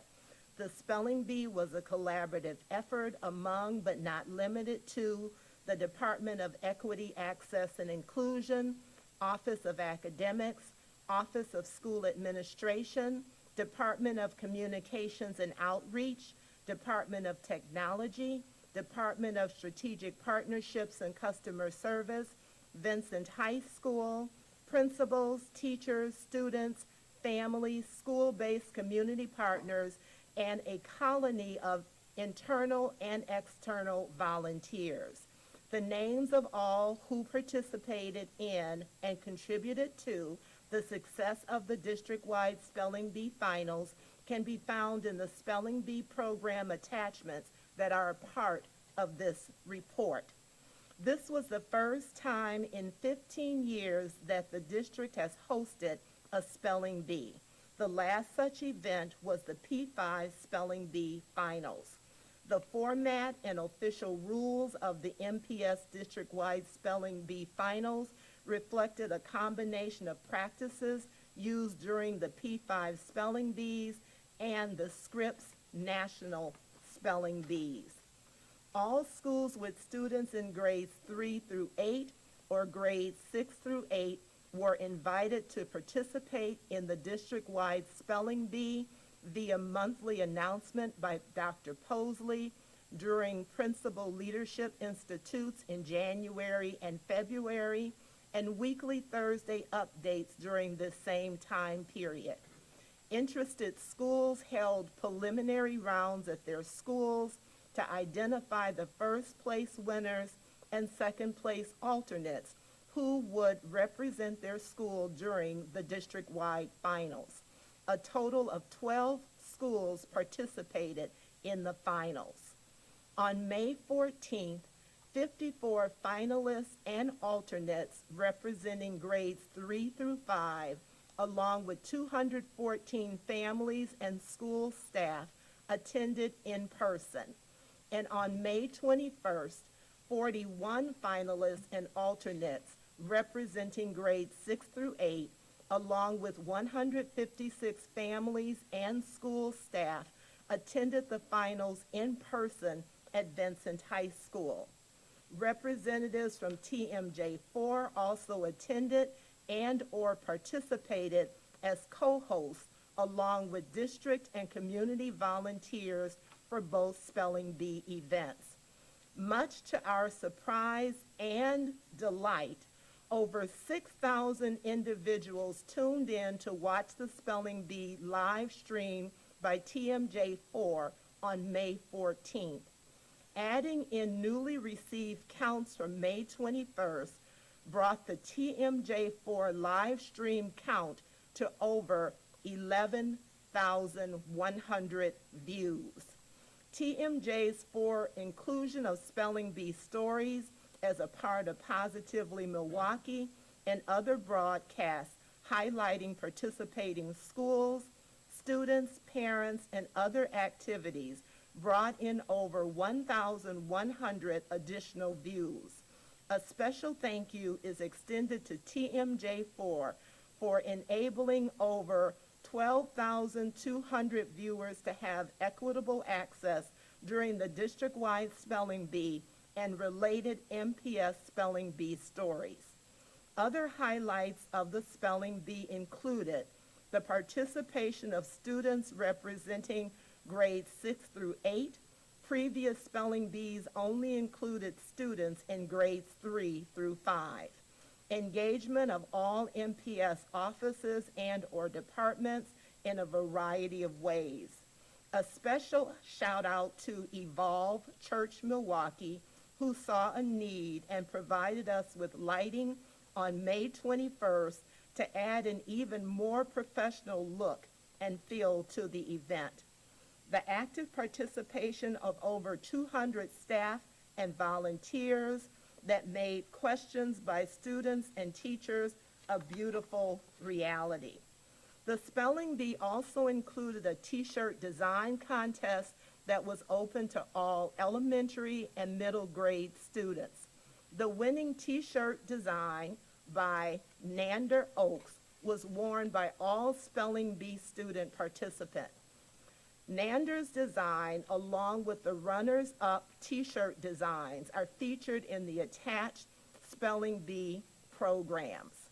To celebrate the rich cultural and linguistic diversity within MPS, a world languages slideshow of well wishes featuring the voices of our students and school and district leaders included well wishes in Siberian, French, Wolof, Hindi, Punjabi, German, Yoruba, Menominee, English, and other world languages, and it was shown prior to the start of the spelling bee. All participating finalists, alternates, and t-shirt design winners and runners-up received a t-shirt and a gold or silver medal. First, second, and third place grade level winners also received a trophy.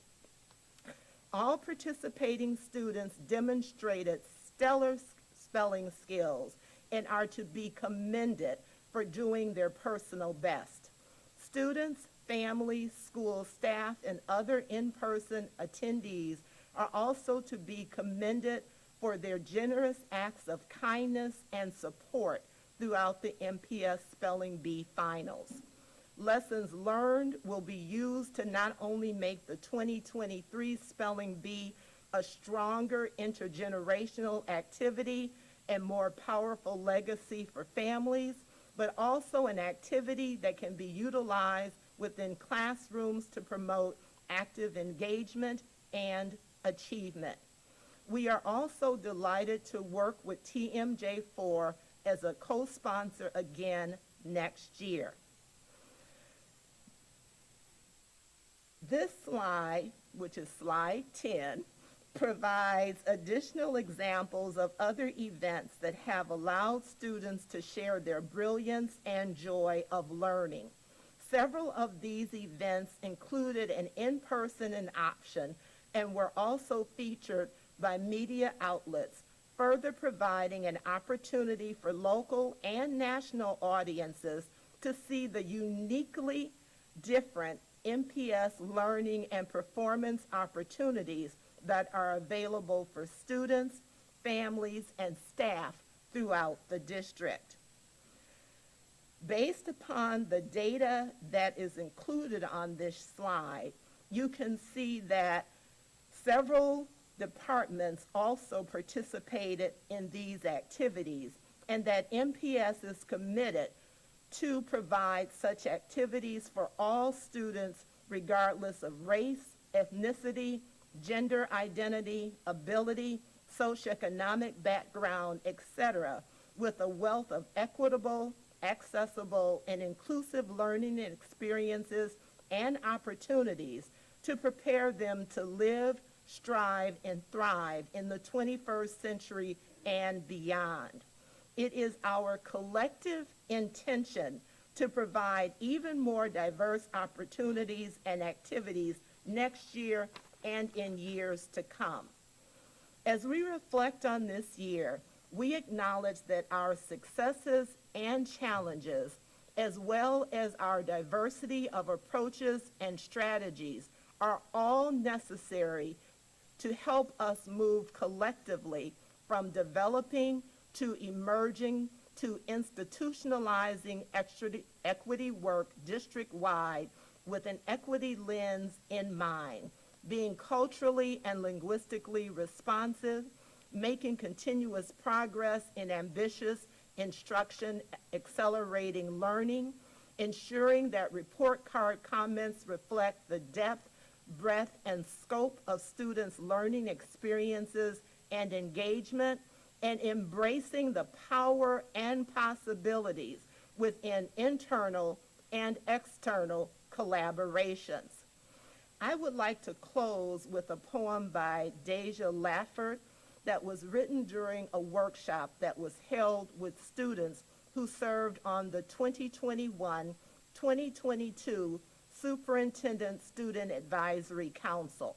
Her poem beautifully sums up what equity, access, inclusion, and ambitious instruction mean as we work collaboratively, internally, and externally to nurture and support all students on their personal growth journey.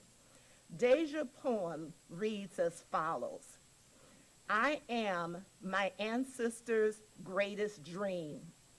I wonder how those who come after will view my accomplishments and contributions to the world.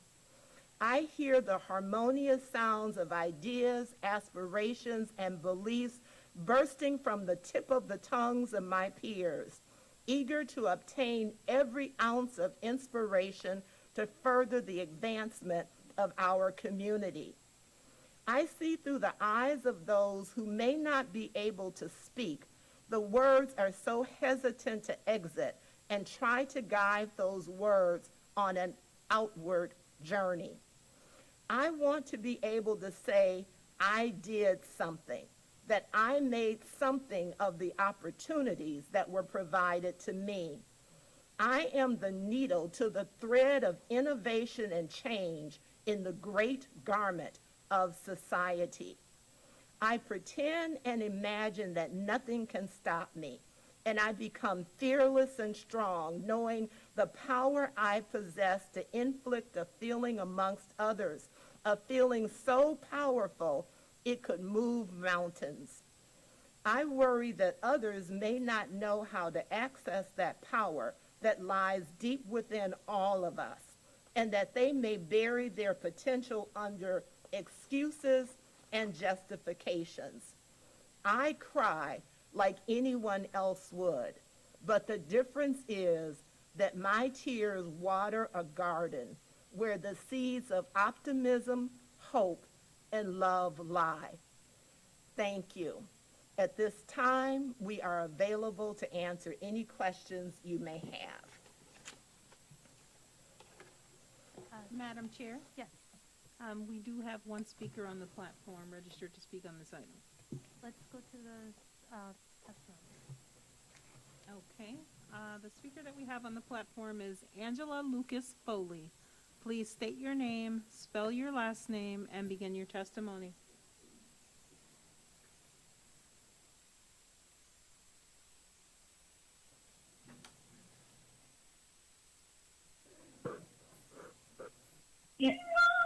Angela Lucas Foley, Lucasfoley. Thank you.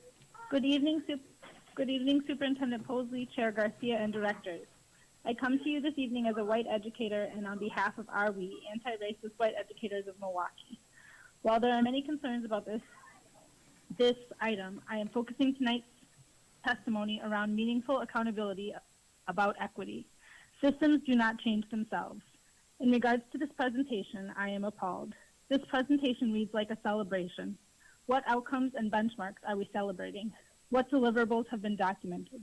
What evidence does the school board have of cross-departmental collaboration? To this end, and in pursuit of true equity and buildings that we all want to be at and none of us want to leave, RWE has the following request. RWE would like to see an organizational chart published for community view. Is the organizational structure designed to promote equity district-wide and collaboration district-wide? How will we know? Perhaps most importantly, this administration is in violation of Equity Policy 1.06. Part 6 of this policy clearly states, administration shall provide a report to the board that provides the extent of progress in fulfilling the 5 equity goals. Administration does not mention or report on the progress in fulfilling the 5 equity goals. Part 7 of this policy states, in part, the administration shall develop and publish a guidebook, and that this guidebook shall be reviewed and revised annually after the report has been provided to the board. There has been no equity guidebook published, nor a report presented. Will the school board of directors demand full reporting on this item? I will end with a quote by Fannie Lou Hamer when she addressed an important government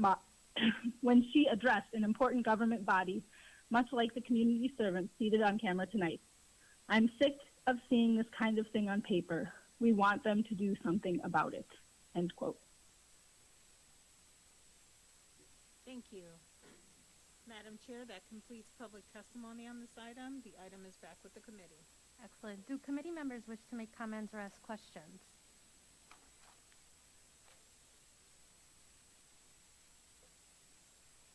Director Peterson.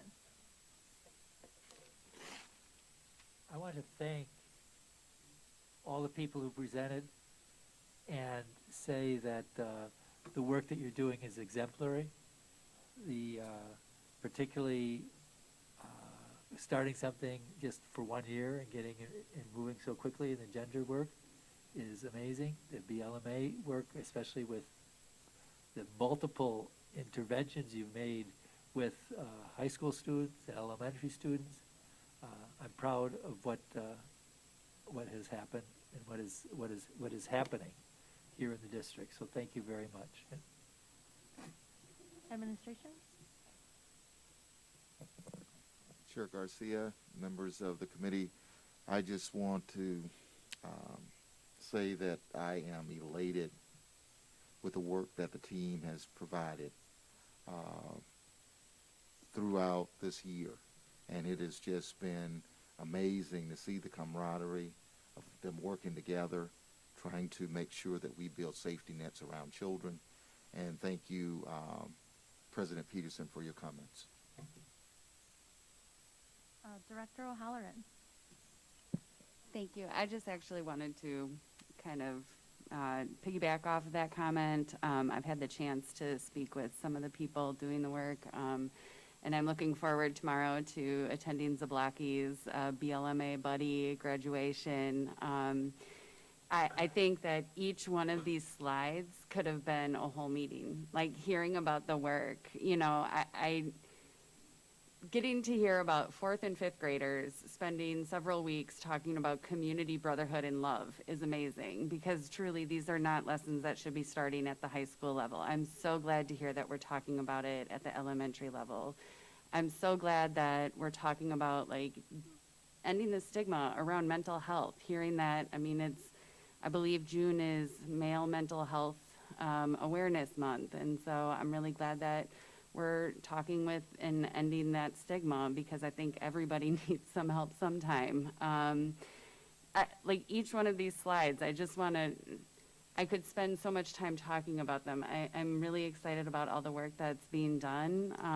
And so thank you for this update. And I'm sorry I missed the Mental Health Summit. I was attending the STEM fair that day as a chaperone, but I think it just speaks to the volume of work that like, you can't even possibly be at all of these fantastic events because there's so many of them going on. So thank you so much. Just wanted to piggyback off of President Peterson's comments. Director Simpson. Well, they had, thanks to Director Peterson and O'Halloran, they kind of said exactly what I wanted to say, but I also wanted to put my voice out there to just say thank you very much for the work that you're doing. I agree that, listening to each one of you speak to the work that you're doing, I could have had an agenda item on each and every one of them because the work is exciting and comprehensive, and I want to know so much more about all of it. I wish I'd like to sit down and speak with all of you because I think when we talk about reducing suspension and improving, the culture and climate of our buildings, these are the exact kind of programs that we need for our students. So I just want to thank you very much for that. And one question, because it is something that we hear often, is that, our groups, often these groups, teams work in silos. And I was just wondering what opportunities are provided for collaboration across each of these different departments. Administration? Chair Garcia, members of the committee, I want to call on each one of them. Come on over.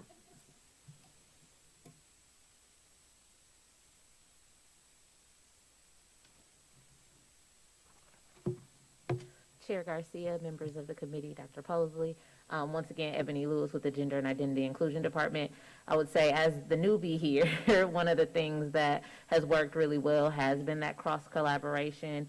Our department is in the same office as the BLMA department, and so we work together really on everything and really making sure that we're finding spaces, finding schools where they're implementing programming, we can implement programming, and especially as we enter into this new school year, how we can work to track data there, right? The young men are receiving this, we have a GSA here, our young ladies are receiving this, and then at the end of the school year, what does that look like? Shauna came over to the office earlier today, so we could really look at doing the same thing with restorative practices, and really looking at spaces where we're all occupying and how we can really start to track the work that we're doing and what that does look like in a full school year when schools are receiving all of the services that we have to offer. So I'm not speaking on behalf of everyone, but I do think naturally we have garnered this partnership mentality that has allowed for us to do the work. Our team was able to be at the Mental Health Summit. I was able to lead a session, and so like really ensuring that we're supporting and getting in front of all of our youth and getting into our schools. And that's really going to be how we scale the work as well, because, it's a few of us here or there, but if we all work together, then we can really scale the work and ensure that we're really getting into all of our sites, training our staff on all of these practices. And so I would say that's, how we're really ensuring that we're not living in silos, is by just working together and ensuring that we're leaning on each other all the time. Chair Garcia and members of the committee, I'll close out by just basically also saying that each one of these individuals have served on PLI, the Principal Leadership Institute. They are part of that, working with our principals on a monthly basis, the first Wednesday of the month. So those kinds of things are happening. Dr. Ellis, was there something else? No, I just wanted to say that with Ebony's department, I've worked very closely with them in terms of the development of the gender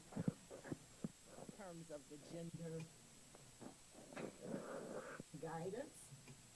And so we've worked very closely on that. I've also worked very Madam Chair? closely, of course, with restorative Given that the practices microphones and project also into with- the speakers for the listening audience who are listening on the radio, I think, Dr. Ellis, I'm going to ask you to start over. I'm sorry.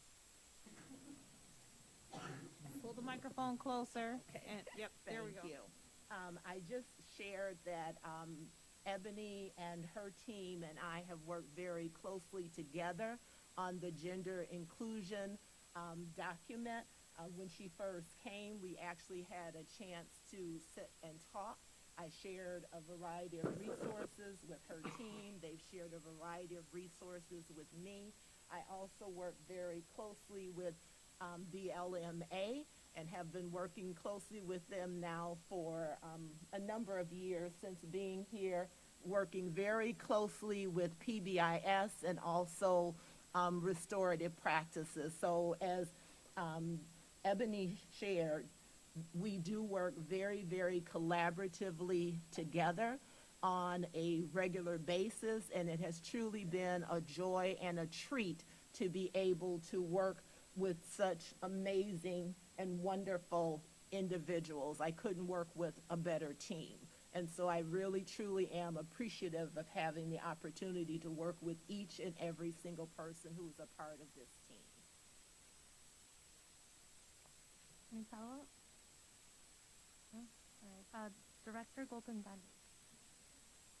I would also just like to say thank you to Ms. Shauna Perry-Finch. We've spent a lot of time together talking about restorative justice, and just the work that you've done is so exemplary. And each of you, I've spent time with BLMA and gender inclusion too, and you really are all shining stars of our district. And I think this work can feel really overwhelming, and there can feel like there's no end to the problems that we have. But something I've really learned over this year, and a gift that you all have provided, is that it really is the individual people who are working towards justice and equity for our kids. And you guys are those people who are doing it. And I'm just constantly impressed by your work and your dedication and your commitment to truth and justice for our kids. And so I'm just so thankful for all of you. So thank you so much. Excellent. I would like to just give a shout out. Director Garcia, would you, questions or comments? I have a comment, yes. I had the pleasure of visiting Forest Home Elementary School today for the Buddies completion ceremony, and I just have to really give a shout out to the staff at Forest Home Avenue School, as well as, the Black and Latino Male Achievement folks. You can tell that the work that these 4th and 5th graders are engaging in, it's just topics, confronting toxic masculinity and what does love look like, and community. Those are just such important conversations that are so central to the work that we are trying to do to change the narrative of how our Black and brown students are framed, living here in Milwaukee. And I just have to say that was a very proud moment for me as a board of director, just to see the excitement of, these little 4th graders just couldn't hold the excitement of sharing with me of, what their favorite parts of the program were. One of the key takeaways that I took from that, when they were like, all right, you have your certificates, like school year's almost over, and this little boy was like, wait, what? No, why is this over? So just that curiosity and engagement of really connecting the work that is happening to, their role as school leaders. So thank you for that work. And, just like everyone else said, and Director O'Halloran, I hope you can make it tomorrow for your celebration. You will see that I am not making this up. So thank you. Thank you, Chair Garcia. Would you like the gavel back? I will then? take the gavel back. All right. So noted. Oh, administration? Chair Garcia, members of the committee, one of the things that I want to mention is the whole collaboration piece. This collaboration that you see amongst the Office of Equity, Access, and Inclusion is the same thing that happens with the office chiefs, as well as the department chairs and all of the offices. They have a seamless piece of meeting together to work through this, and we talked about making sure that equity is spread amongst all offices and everything that we do, and being intentional about it. And in order to make that happen, that is the framework that we have adopted to use with the chiefs, the various offices, and to make sure that it's seamless, that everyone is talking about the same thing when it comes to ambitious instruction and how we all play our role around the equity lens and equity framework. Excellent. So is there any other further discussion? All right, seeing none. Madam Secretary, what is the next item? The next item is item number 4, which is a report with possible action on the parent and community engagement. This is an informational item, and although it has been noticed for possible action, no action is required.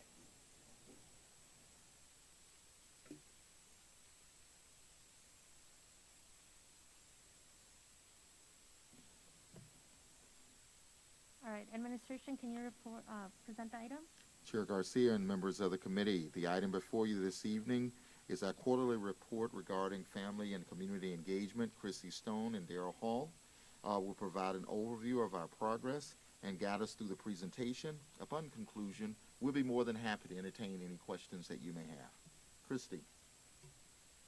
Good evening, Chair Garcia and members of the board. My name is Christy Stone, Director of Strategic Partnerships and Customer Service, and with me I have Daryl Hall, Family and Community Engagement Specialist. I'm excited to have the opportunity to update the board on our activities related to family and community engagement. The purpose of this presentation is to share some of our efforts to empower families to build mutually beneficial relationships with their schools to promote greater student outcomes. In addition, we'll provide an update on our customer service and volunteer activities. Next slide. As we look at our 5 priorities of success, family engagement is a critical component across all 5 areas. In particular, our work aligns with developing families to serve as strong allies to improve district and school culture, as well as strengthening communication and collaboration with families.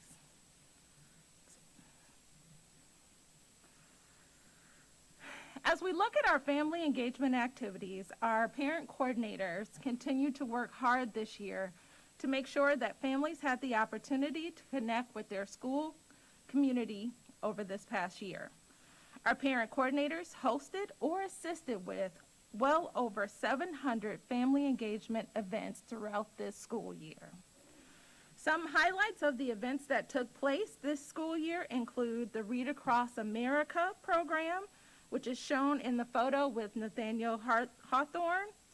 Fundraising events like the Color Run that was hosted at Go to My Ear to help provide scholarships to cover student senior fees.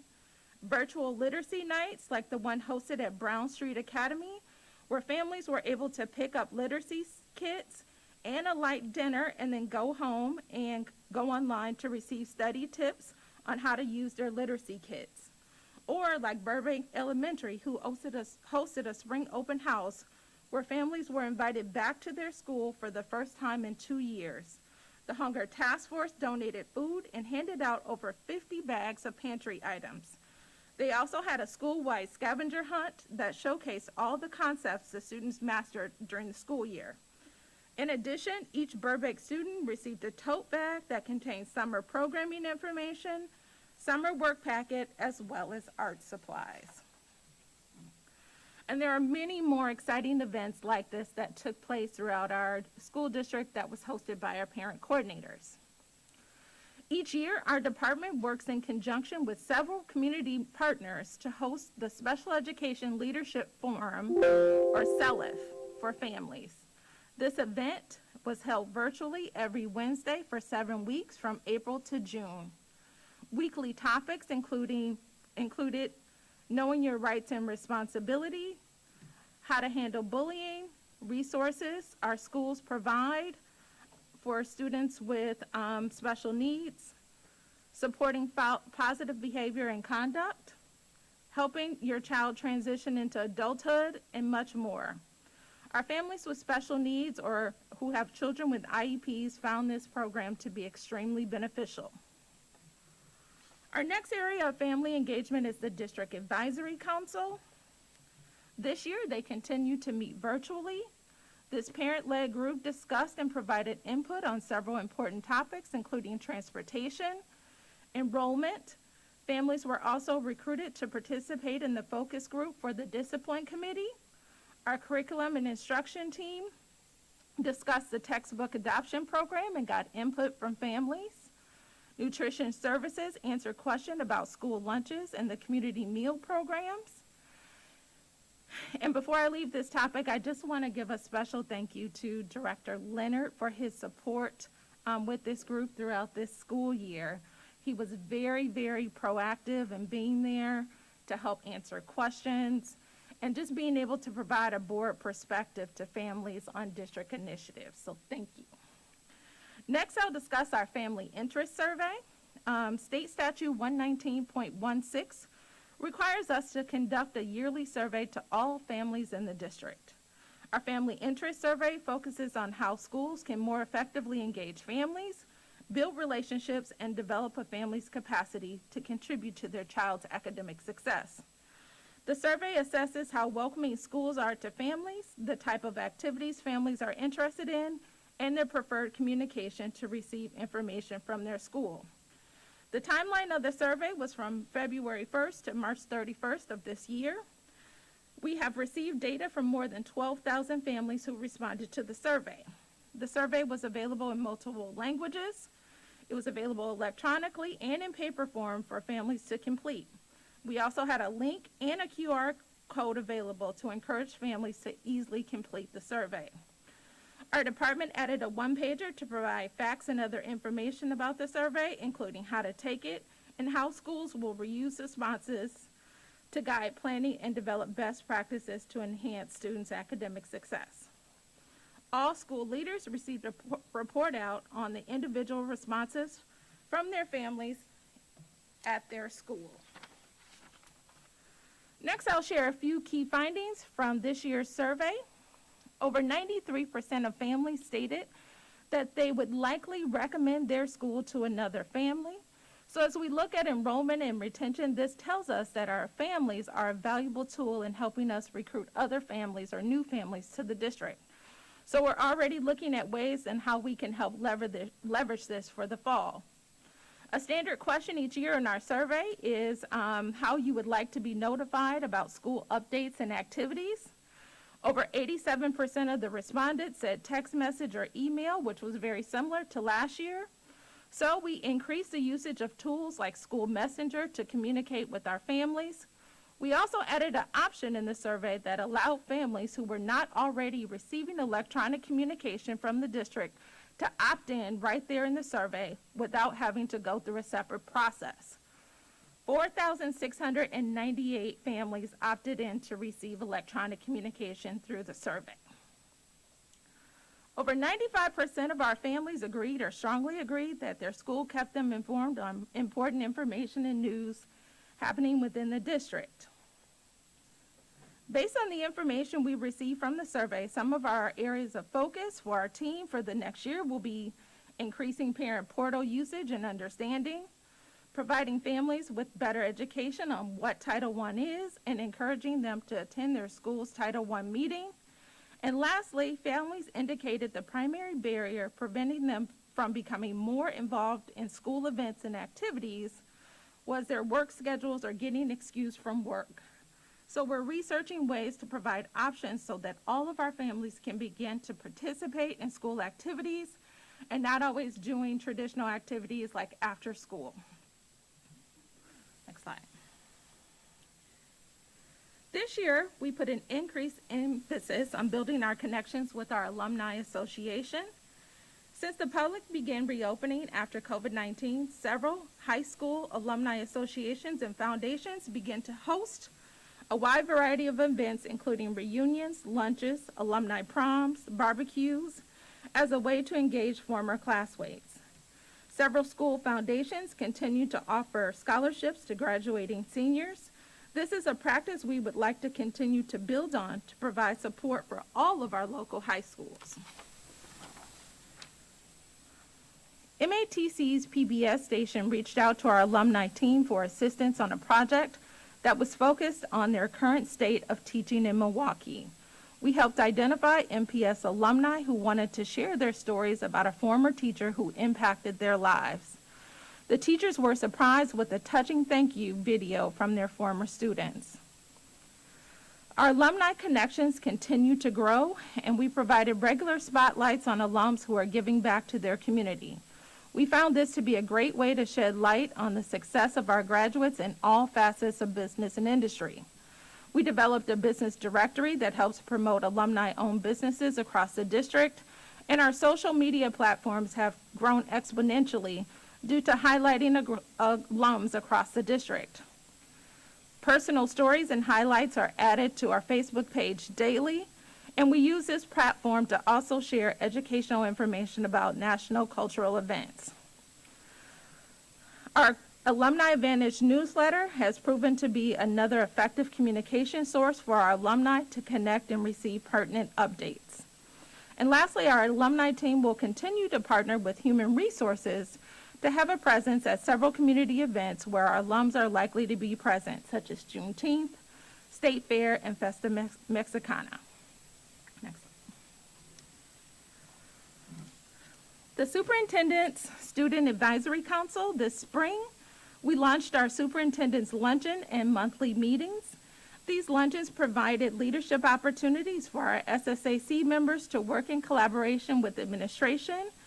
It allowed students to speak freely and openly with the superintendent and express issues that were important to their school community.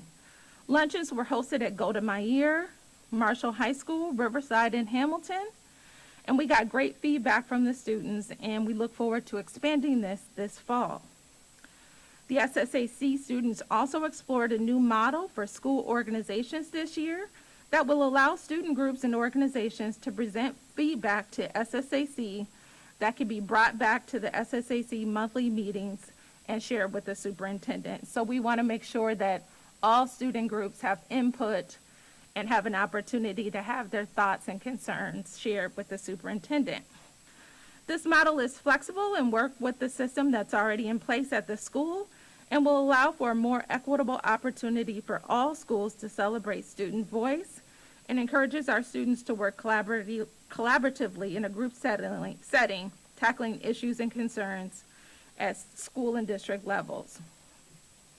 Our students in the SSAC are all high achieving, and we wanted to make sure that we included information throughout the year on scholarship and intern opportunities.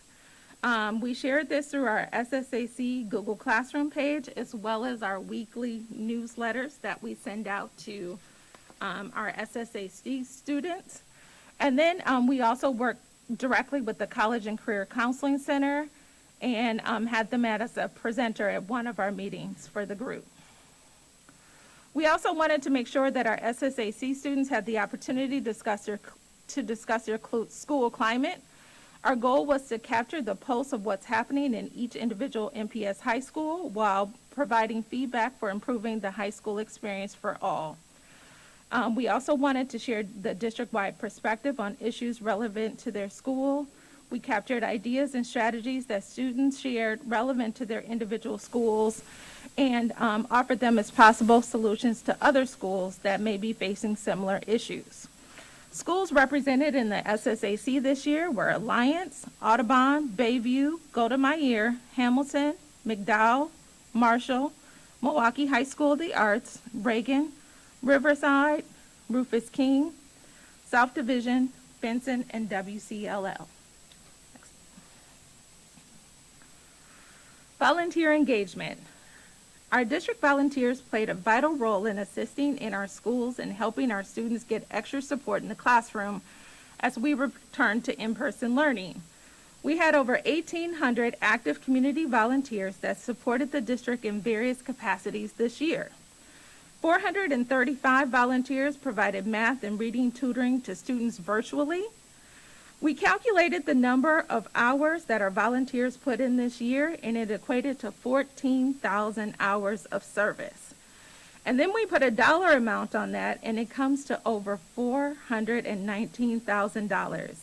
We used the current national value of each volunteer hour, and this information comes from the independentsector.org, which many other volunteer sites use or organizations use to calculate dollar value for the number of hours that their volunteers serve. And before we conclude our portion on volunteer engagement, I'd like to acknowledge our 9 Volunteer of the Year award winners for their outstanding service to the district. They were all nominated by school staff, whether it be principals, school teachers, or parent coordinators. The first is Dr. Mark and Maura Bruce, husband and wife team, who served for the last 12 years at Hawthorne Elementary. Doug Smith, who served at Hartford Elementary. Sabrina Sedler, parent volunteer at Hamilton High School. Melissa Johnson, volunteer at Clemens. Amber Smith at 81st Street School. Asma Elmeri at Garland Elementary. Chris Garza, volunteer at Washington High School. Faye Gilbert, volunteer at Clara Barton. And lastly, Miss Gwendolyn Johnson, also known as Grammy, who has been a district volunteer for over 20 years and supports our students at Starnes Early Childhood. You can go to our volunteer page on the MPS website and learn more about our Volunteer of the Year award winners. All right, lastly, our customer service area. This year, I shared a little bit with you about our customer service team and how they're helping community and families get the information they need. Our switchboard answered on average over 7,000 calls per month for a total of 37,000 calls between January and May of this year. The Welcome Center, they are equipped to provide a wide range of services for families, including helping resolve complaints, enrollment, and transfer issues, as well as other needs. They assisted over 2,500 families this spring. This year, our office was also able to reintroduce customer service training for the district and staff.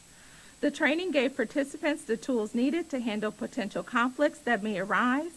It reiterated the importance of listening skills and how to have productive, positive phone calls and emails, and most importantly, reiterated the importance of treating all of our internal staff, families, community members, and everyone we engage with respect, because we are all ambassadors of Milwaukee Public Schools. Thank you. That concludes our presentation for this evening on family and community engagement. Are there any questions? Thank you, Administration. Madam Secretary, is there any public comments on this item? Madam Chair, we have no request for public testimony on this item. Thank you. Do committee members have any questions or wish to make comments? Director Leonard. I know I'm going to break this microphone before my 4 years is over here. So first of all, I just want to thank Ms. Stone and Mr. Hall and for all your staff. It's been a pleasure working with you. I'm looking forward to sitting down this summer and going over our next plans and whatnot and what you have, what ideas you have. It's just, I'm looking at these numbers and I'm excited about it, and I know we can even do better, so thank you. Administration? Chair Garcia. Go. Director Garcia and members of the board, thank you so much for that feedback.